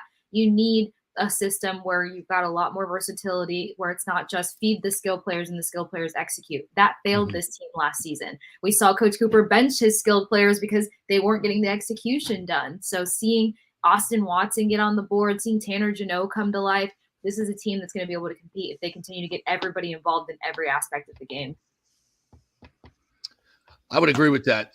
And Mikey Eyssimont was that type of player last night too. He was just a pain in the ass to Boston last night, and I love seeing it. So that's kind of that could be the new kind of identity of this team. That Jeannot's going to beat your ass, Eyssimont, and some of these other guys are just going to be a fly in the ointment. And then the top line is just going to be the top line, and they're just exceptional. And Kucherov was great again last night, even though he missed, 12 minutes of the second period. Right. He came back, and, man, that's a sick pass. He makes the stammer for the winner. I mean, how good was that? And Coach Cooper said it last night, too. He was like, there was no keeping him out of the game. Like, when we were like, how do you feel? He's like, I'm going back. And, he got pretty banged up there for a second. But Stamkos and all the players say he's one of the only guys in the league, if not the only guy, that can make that pass, that has that timing, that just has this vision. His lens is so uniquely Nikita Kucherov. But kind of even adding on to like the identity stuff, we've seen Nikita Kucherov start playing some defense. Tracking back and defending in the D zone for his team and then coming back and getting in the mix. So when you're seeing a guy like Nikita Kucherov adjusting his game, this is serious and that the hunger is there. Eyssimont has been on my list since the end of last season. And in the beginning of this season, I remember talking to him after media day because you always see him going after practice and curtailing very specific parts of his game. And I always root for him in every game because he's the one player who he's not going to be stalemate. When this team struggles because they're trying to continue to simplify their game, he's the guy who on the drop of a dime is going to be like, we got to try something different. He's going to take the shot. He's not going to he's not going to take the extra pass sometimes, or he's going to try to rework whatever he's doing. He's going to jam up the net. He's all over the place. And statistically for his team, he's sitting on top of the charts for almost everything. He's right behind Kucherov for shots, sitting 4 points or 4 shot attempts ahead of Braden Point. He hits. He's 28 hits on the season. He picks up rebounds. He has the high danger opportunities. He sits second on this team for takeaways right under Nick Paul. Like, he's checking off every category and contributing in every single factor. Yeah, that's a big win for the Lightning, and I think it can propel them because it came against the Bruins, a team that is already starting to run away again. So it's a big, I know it's early in the season, but that's a big 4-pointer, right? You get those divisional games, but I think more than that, it just gives this team confidence. I mean, you could say, well, they've got their name on the cups twice. What do they? But you still, in this new iteration, they're going to know what this team can do. And if this team, and you were talking with Cooper about this last night, he said they knew they were going to score. That's the old Lightning, right? When they fell behind with 3 minutes to go, they knew they were going to score. And you could see that on the ice. Like Edmund was like, all right, we're not done here. I'm keeping this puck in. Now go put it in the net. And that's exactly what they did. Yeah. And I was so excited to ask him about that because what stood out to me the most was the composure that they had. And I don't feel like we saw that heading into many overtimes. And Brandon Hagel's kind of been the guy who's been the swing there late in the third period, giving this team an overtime opportunity. And you see his confidence, but you just kind of didn't see that over everybody else. And last night you saw it. So specifically, I wanted to know Cooper's thoughts on the composure there. And we saw that relentlessness that you typically saw from this team. I mean, the 5 overtimes, how many times did Victor Hedman keep a puck in play? It just felt so impossible, but he used his length. He used everything that makes him so unique to make sure that this team had a fighting chance. So you saw a completely different rhythm. It obviously started in the face-off circle. They won when they won that first face-off. It was just like it was as if they already won overtime because they won a sneaky face-off, and then they ended up winning 2 of them. And you're like, oh, this is for real, and it goes from there. And I'm glad it was Hagel to get the game-winning goal too, because he gets so many breakaways. So tomorrow I want to try to chat with him and be like, when's the shorthanded coming? He's had at least 5 shorthanded opportunities. This season. And to get that on Swayman, I mean, he's the top goalie in the league right now. He was great last night. Both goalies made some incredible saves. Hudson gave up, I think, a couple softies, but he made some 10-bell saves. So they were both goalies. Swayman was unbelievable last night. He was the difference maker. Hey, were you involved with that Cooch great give and take answer session last night? Was that last night or the game before? Oh, the Edmonton Oilers. Oh, yeah. What? I don't know if you're being sarcastic because I'm being sarcastic. Like, what is? Like, I know what not to do, and I won't do it. So you don't ask a guy like Cooch, who the minute he gets over to the bench, his eyes are on what he can do to fix his game, to make something happen, to be Nikita Kucherov. Like, you only see him and Braden Point with the iPad in their hands.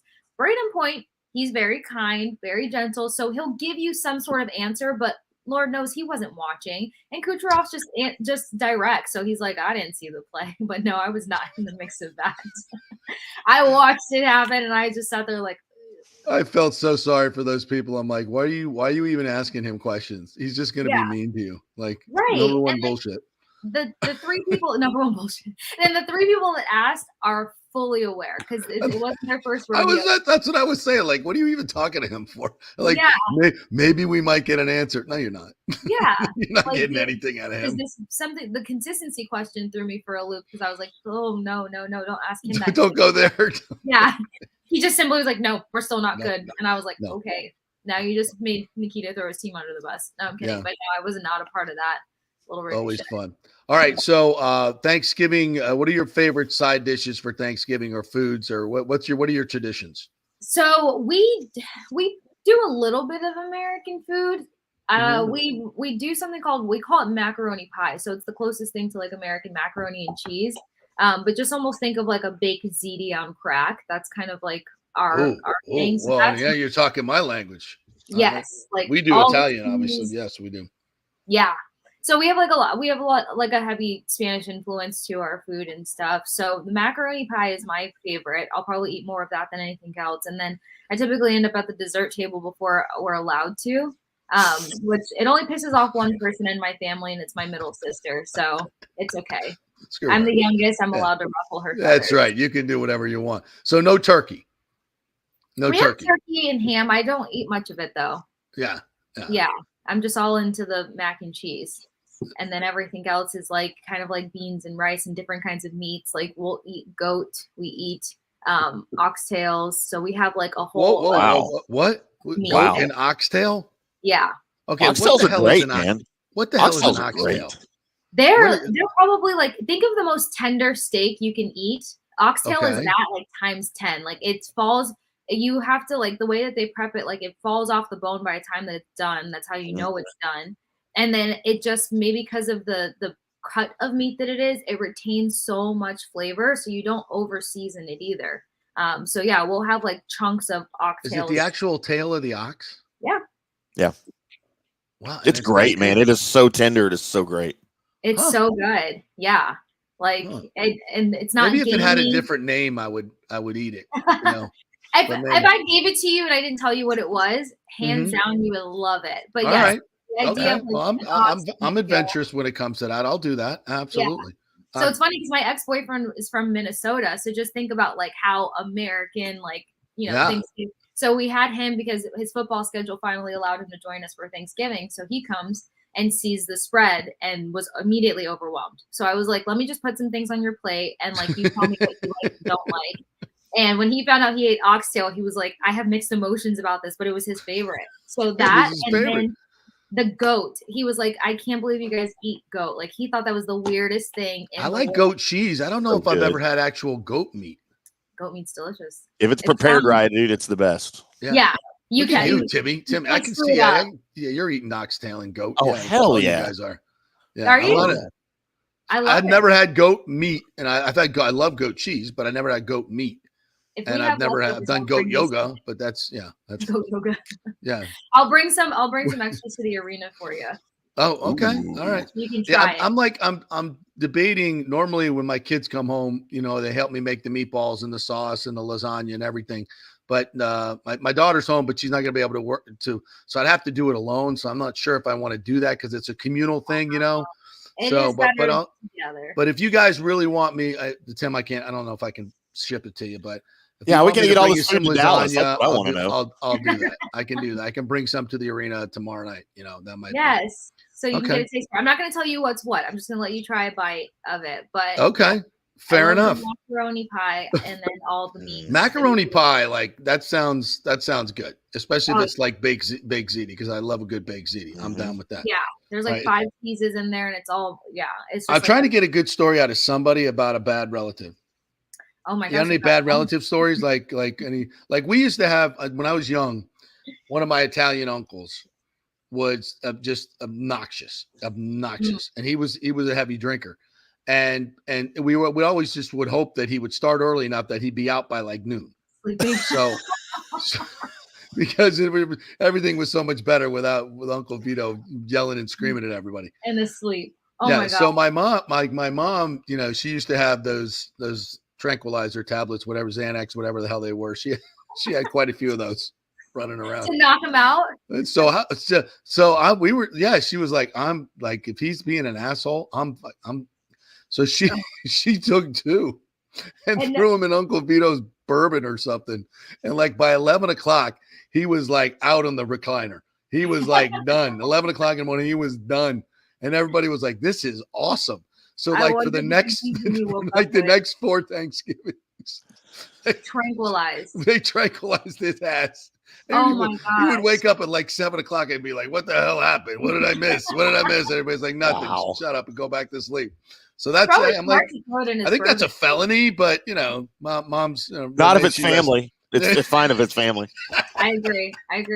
If it's family, like the gloves are off because sometimes they continue to blur those lines because they're family. So right, exactly. And those are the people that need to be tranquilized. Exactly. So like for me, it's funny because technically I consider myself the normal one of this whole charade over here. And they hate when I say that. But the chaos with my family is you're already talking about foreigners who talk at a natural octave of like an 8. I think I keep my octave at like a 3-4. They come in hot at an 8. And then you're talking about foreigners from like all over. Like my mom was born in Trinidad. My grandma was born in Venezuela. We have family. Oh my God. There's a lot of screeching going on.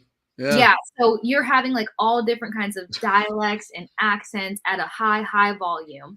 Wow. And now my grandmother's doing this thing where I think she wants attention. So she's just like, we think that she's like faking some things. She pulled a whole stunt a couple months ago where she was like, I can't do anything. I'm feeling so ill. So my mom went and stayed with her for 2 days. And my mom caught her doing stuff by herself. Like my grandma got busted, like walking around by herself, making her own tea. And my mom's like, you're fine. Like I have work to do. What are you doing? And then she just like all of a sudden was like, oh my God, I'm like, I only have like a burst of energy. And so now that she's on this level, it's gotten crazy. Last month, she woke up and was like, I'm having chest pains. So we rushed her to the hospital. She was fine. She was fine. Then she decided she wasn't getting enough attention because of all of that. So then she decided she was going to wake up, I kid you not, and pretend like she didn't speak English. So she woke up and Spanish.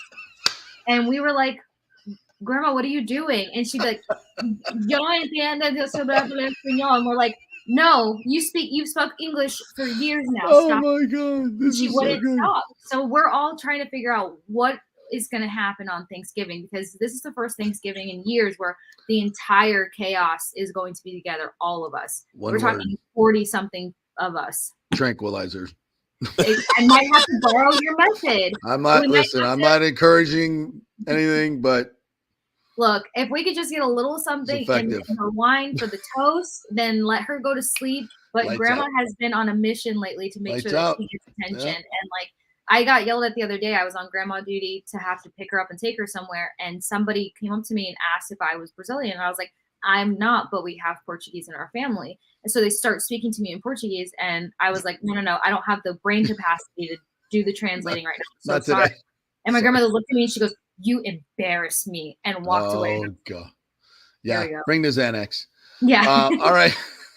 All right, Kasey, tell the folks how they can find your content. Over at The Sports Case on all of the platforms, as well as Believe Network. I had a great interview with ESPN's Greg Wyshynski last week, talking Puck about Daddy. the whole, Mr. Puck Daddy. Take your eye, do not take your eye off the puck. He was fabulous. We talked about so much He's within great. the league. We touched on the lightning. We touched on, the ego that comes with the confidence and putting guys in 8-year structures. Just so much good stuff. So make sure to check out Casing the League on Believe Network, and then everything else is over at The Sports Case, KASE. Great stuff, Kasey. Have a great Thanksgiving. It's going to be a challenge for you, but I have confidence in you. Tranquilizers are the key. Thank you, guys. Have a great holiday. Great. Quick break. When we come back, TJ Rives going to join us. We'll talk some Thanksgiving stuff with him, some nonsense about the Bucks, and who knows where this might go. And yes, we're going to talk about the firing of Matt Canada, the Steelers offensive coordinator, far too late. So stay with us. Don't forget the patio all this weekend for your Thanksgiving football needs. They will be open, I believe, Thanksgiving Eve and Friday and Saturday for the FSU Florida game. Big party going on there. And don't forget about the Golden Diamond Source Black Friday sale coming up. The gift card match is on. $500, $1,000, all good stuff at the Gold and Diamond Source. Back in 3. Stay with us.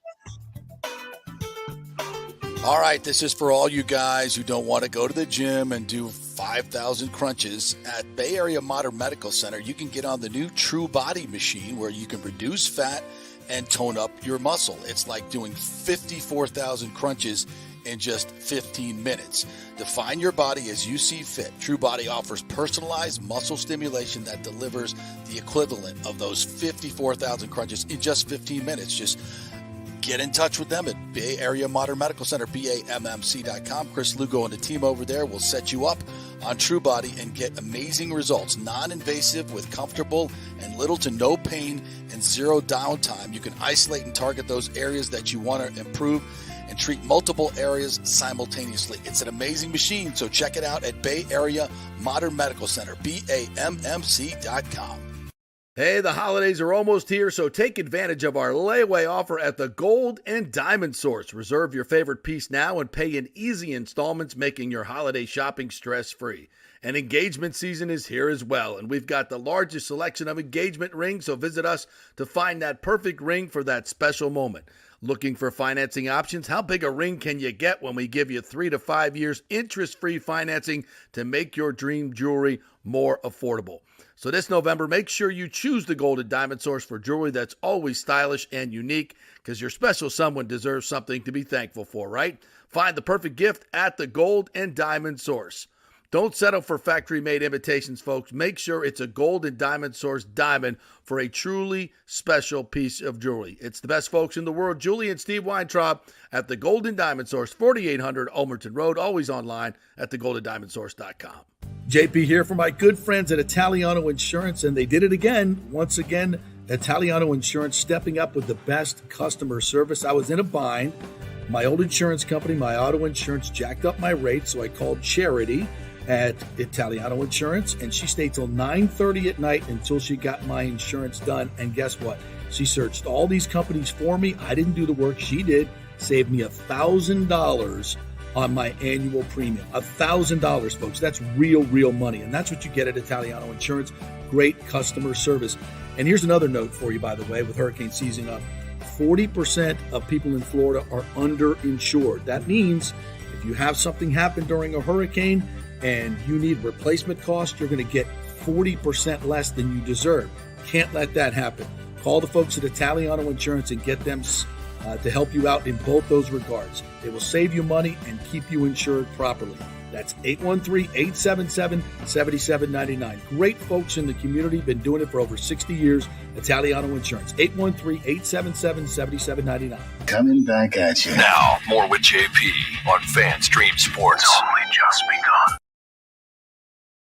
All right, welcome back to the JP Peterson show here. You heard the Golden Diamond Source gift card match is on this weekend up to $1,000. You can do $250, you can do $500. That way you give away 2 gift cards, right? And you cover 2 people at one time.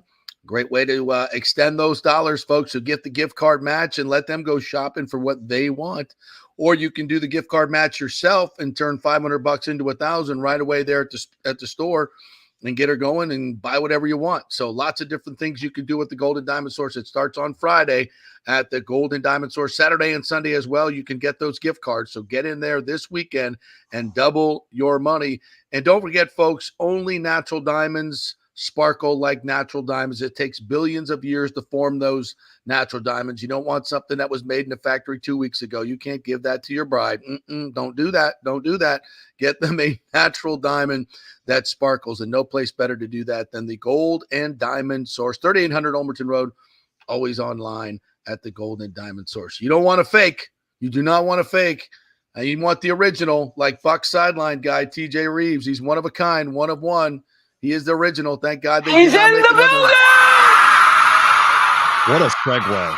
But, there's only one time that a double, an identical double is good, and that's if you have identical twins. So that's the only time that's good. So, yes, there's only one non-imitation, a double that's not a non-imitation, right? So that's how that works. And by the way, the twins have made the JV basketball team. I know. I'm Winter High School. So we are making progress, and I'm not supposed to show you this photo, but there we are. Oh, there they are. With the identicals for the video audience here on FanStream JP. I see an Instagram account with a couple million views coming, like those other girls did. What were those girls? They went to Miami. The Cavender twins, right? Yeah. On social media as basketball players. They were Daddy's going to retire early. Yeah. Kick back. You guys get NIL offers yet? Nothing yet. Nothing yet. Okay. I'll let you know, Timmy. I'll let you know if that one comes through. Right around the corner. Yes. Yep. So, yes, we have lots going on with Thanksgiving coming up, preparation, consumption, lots of family food, football, all of that. And I know we want to talk about the Buccaneers. I'll go whatever avenue you want to travel, but I know you want to talk about San Francisco or actually Santa Clara and this weekend. Yeah, a lot of force in this road. Yeah, you don't get to San Francisco anymore, right? Correct. The old Candlestick Park is no more. So that's right. I once did a live shot there for News Channel 8 during an earthquake. Like during one of my intros, I was like, anybody else feeling that? I'm like, I was like, anybody else feeling that? I turned around. You didn't have one of those Xanaxes, right? I might have. No. It could have been a hangover. But I turn around because we're in an empty parking lot because we're doing a morning show for a 4:00 game on the West Coast, right? So it's an empty parking lot. So I turn around and I see the little parking lot doing one of these numbers. Oh, never a good feeling on that. A little bit. And I'm like, that was – you didn't get any of that, though. Didn't have any of that. Just to set the scene, again, Santa Clara, as you visualize, and Tim, your Cowboys were out there and got throttled by the 49ers. Bad memory. Santa Clara is actually what's considered the South Bay, below the San Francisco, Oakland, and the Bay. And it's not anywhere near downtown San Francisco. It's about 40 miles away to the south. So we were actually staying just west of there, right by Palo Alto, and Stanford and Cal were playing the rivalry big game about a mile away from where we went to eat.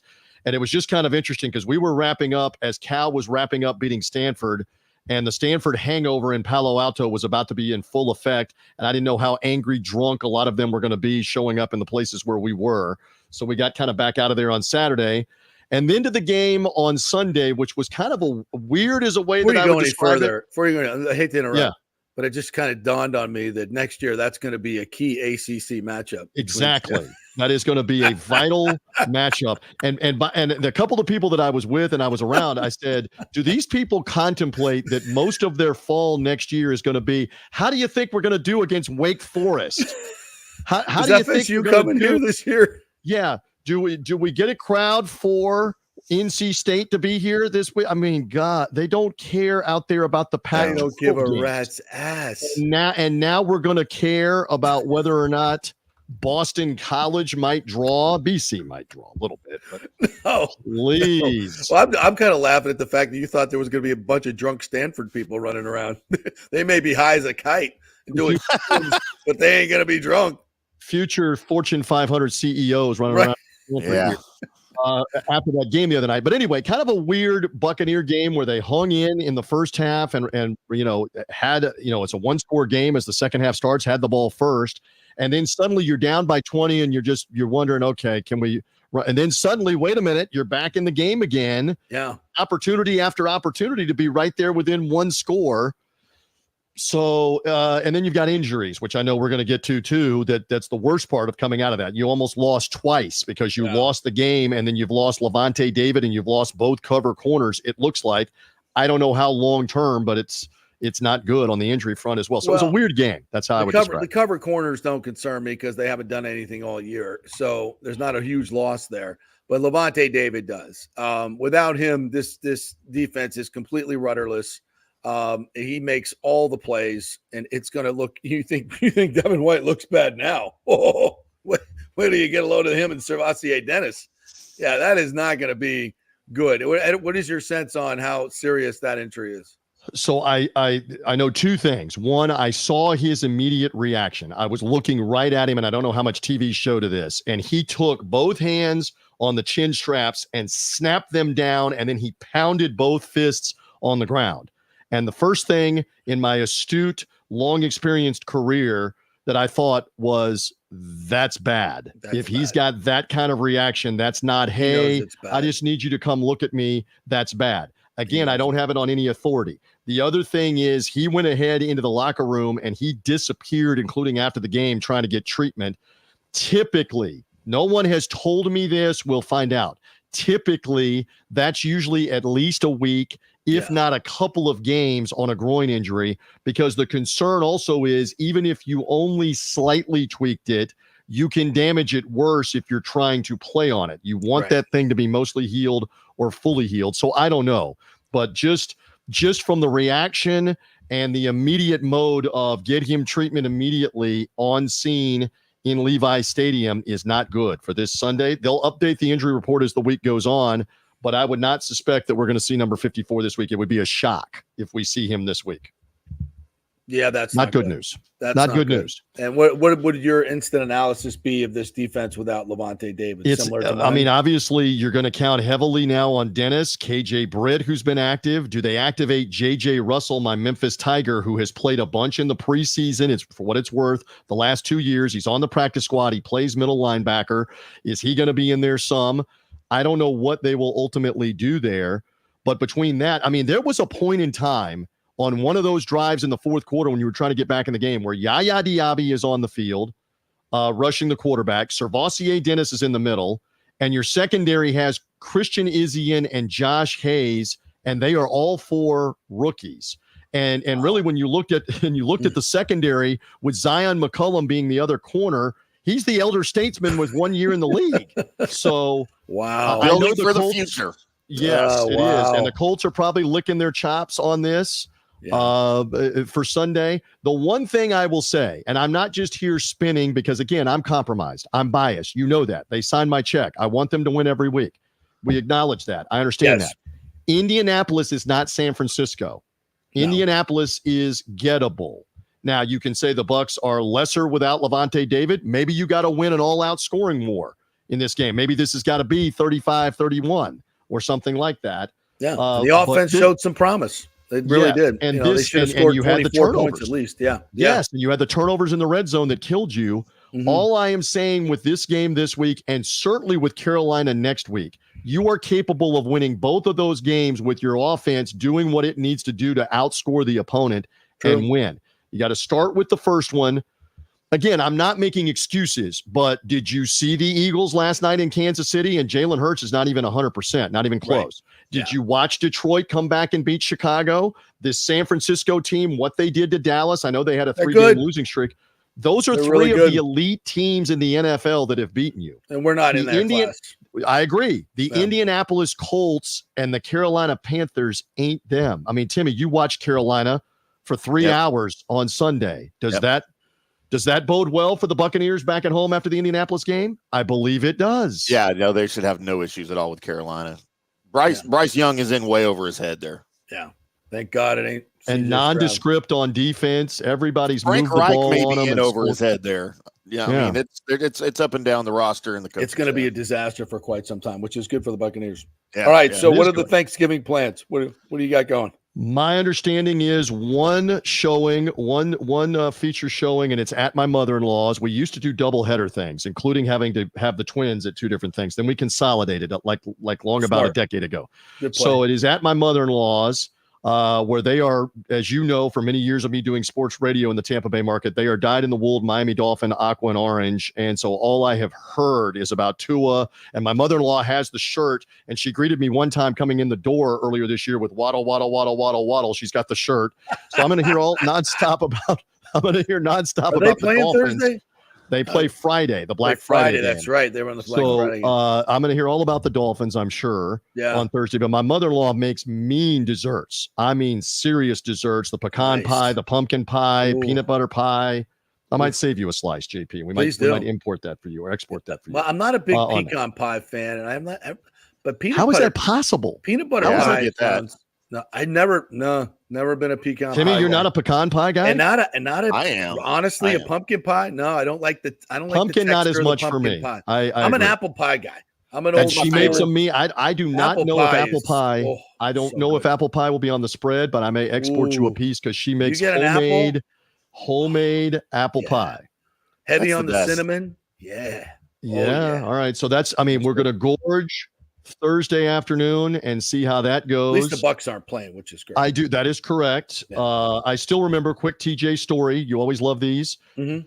Gruden, Bruce Gradkowski, your guy, Buccaneer Thanksgiving in Dallas against Dallas. Romo Yeah. and Terrell Owens. You remember Timmy when the Bucks came Yeah. out there for Thanksgiving? It's been a while ago. Yeah. I remember Thanksgiving meal in the old Cowboys Texas Stadium press box in the rafters of Texas Stadium, eating Yep. Thanksgiving food on a paper plate with Dan Reeves, the late Cowboy Yeah, the late player, great Dan NFL Reeves. coach. And I'm looking around, going, "Okay, this is interesting, memorable for Turkey Day." And then the Bucks scored the first touchdown of the game, drove down the field, and Allstott scored. Yeah. And then the Cowboys scored 38 points in a row. Happy Yeah. Thanksgiving, Yeah, everybody! I remember that well. Yeah. Yeah. It was ugly. It I was think ugly. I had an But incident with the Dallas Cowboy cheerleader at that game, if I'm not what mistaken. kind of incident? You Uh-oh. were It down was an there. incident. It was an incident of some type that I can't really describe here. Oh It was no. an- It was an incident. That's for It the was- after show. It made maybe more of a happening than an incident. And Oh, Romo, okay. if I'm not Yeah, mistaken, yeah. Romo had just taken over in Yes, 2006 yes, for yes. Drew Bledsoe, and they went rolling along. Let's just say that the live shot was about the same time as the pregame warm up for the Dallas Cowboy cheerleaders. Oh. It was a happening. It was You're just definitely a leaving happening. breadcrumbs here, and I got to Yeah, have the payoff at happening. some point. I guess I It got to was a talk to you happening. after the show. Yes, it was a happening, no doubt. That Uh, could be a bonus show. So in Get your any event, subscription now. in any event, Pictures to a company. No, I'm kidding. we do have Thanksgiving. Then we go to Indianapolis for this game this weekend, and we got all the college football. You and I have been going back and forth Yeah. about the Ohio State-Michigan thing. What a subplot with the game at Michigan, with the college football playoff hanging in the balance for both teams.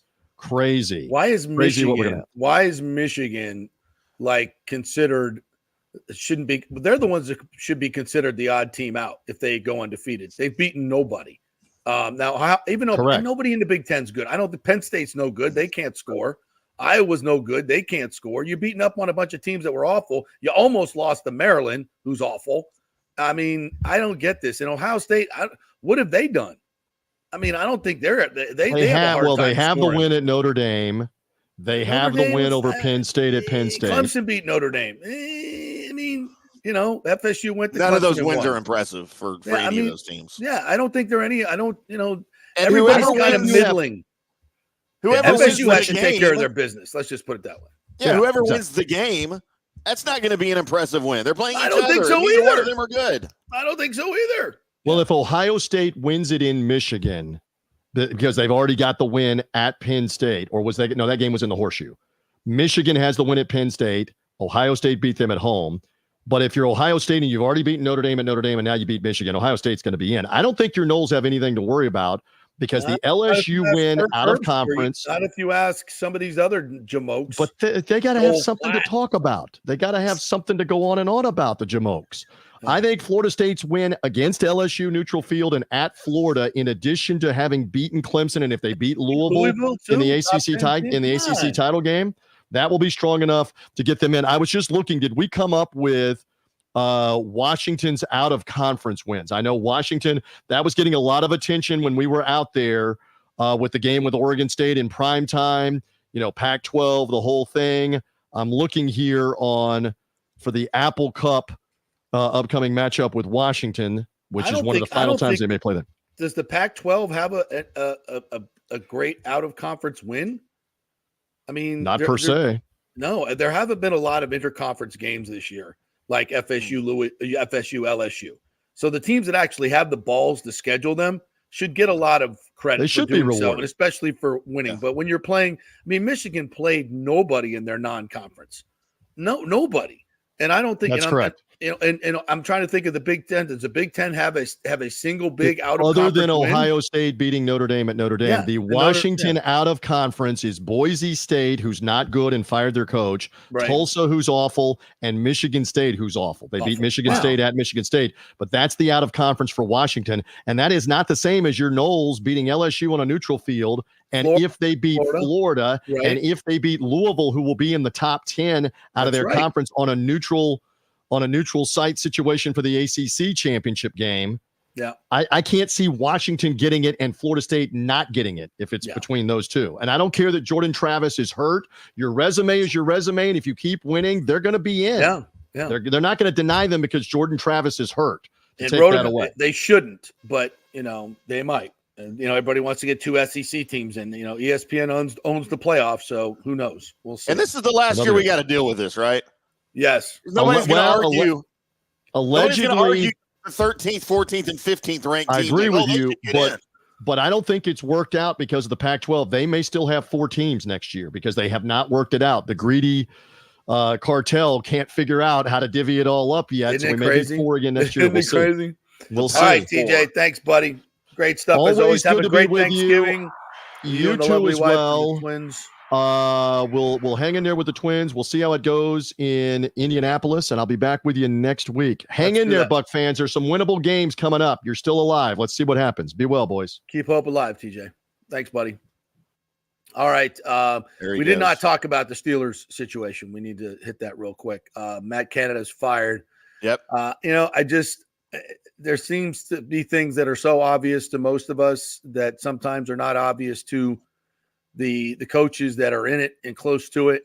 Mike Tomlin, I have a lot more faith in him than I do Todd Bowles, but they both sometimes have the problem of not making changes fast enough. And I just have to put a lot more faith in Tomlin because he knows what he's doing. But finally, they fired him, and we'll see if they. Bad look, man. That offense was terrible all year. For him to wait this long, that was a bad. That almost makes you think pressure came from somewhere else for him to finally do it, right? Yep. No, I remember we went through this with Tony Dungy and Mike Shula, and the Glazers literally had to threaten Tony with his job to fire Mike Shula, and he finally did it. And it just, you admire the loyalty, and you don't know, you're not inside the building, so you don't know, what the coaches know. So it's hard sometimes for us, but when we see what we see on the field, it's brutal. Yeah, I wanted to mention a little bit on the Rays lawsuit because we did tease that. The Rays have the partners that are suing Stu Sternberg, and they won a big appellate decision about a month ago to return this to a jury trial, one of the major counts in it. And I know this from speaking to some representatives of the partners. They have not been real happy with their representation. So they have now changed attorneys and moved to an attorney that's much more aggressive and maybe very much more public with this lawsuit. The previous attorneys did not want to put anybody on the radio, did not want to put anybody on TV, didn't want to, these attorneys that feel like you don't want to say anything wrong, anything in the public, when this should be a very public case. And they should have put public pressure on Stu Sternberg from the very beginning and made it a big public deal. I think this new attorney group will be doing that. I haven't spoken to them. I've reached out to them. But from what I hear, that's one of the things that they are interested in doing. And I can guarantee you the first place they will be talking will be on this show. So we're on to it. I think it is a major change. How does this affect the stadium and everything else? Well, again, we'll connect the dots for you real quick. The MLB does not want anything to do with this lawsuit because it opens them up to depositions and discovery. They will never have their books discovered. They will never let that happen. So they will force Stu to settle this lawsuit, and the people that have brought this lawsuit want him out. So I think this would force him to sell the club to the two organizations that are bidding for the team, neither which of one of those wants to build in St. Petersburg. So, again, this is why I think this St. Pete Stadium thing is long from done. I think this is why the commissioner has not commented on the St. Pete Stadium. So I think this is still very, very much up in the air. And this is a good – if you're one of those folks that would rather have it in Tampa and certainly would rather have new ownership, I think this is a good thing.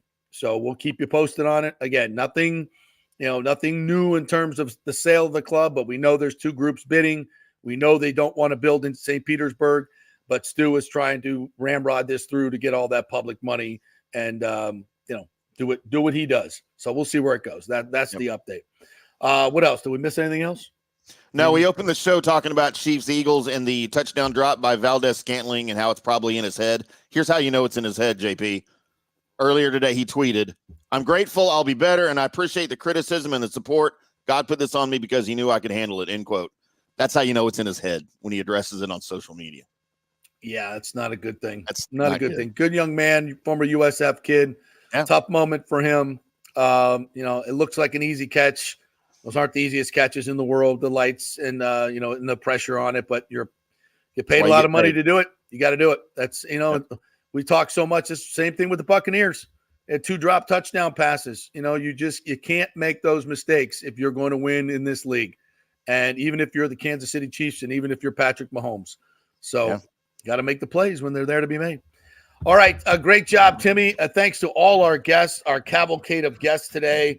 Brian Bradley, Kasey Hudson, Kirk Coker, TJ Reeves. I'm forgetting somebody. Who am I forgetting?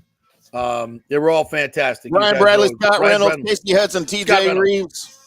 Yes, Kirk all Coker. regaling us with their Thanksgiving stories. We thank them very much. No show Wednesday or Thursday. We'll be back live Friday. Rob Stone from Big Noon and World Cup coverage on Fox will be joining us. We'll talk some soccer. He's a big Bucks fan too, so we'll talk all kinds of things. He'll be live from Michigan with that whole deal. So join us then on Friday. Have a great holiday, everybody. We'll see you then.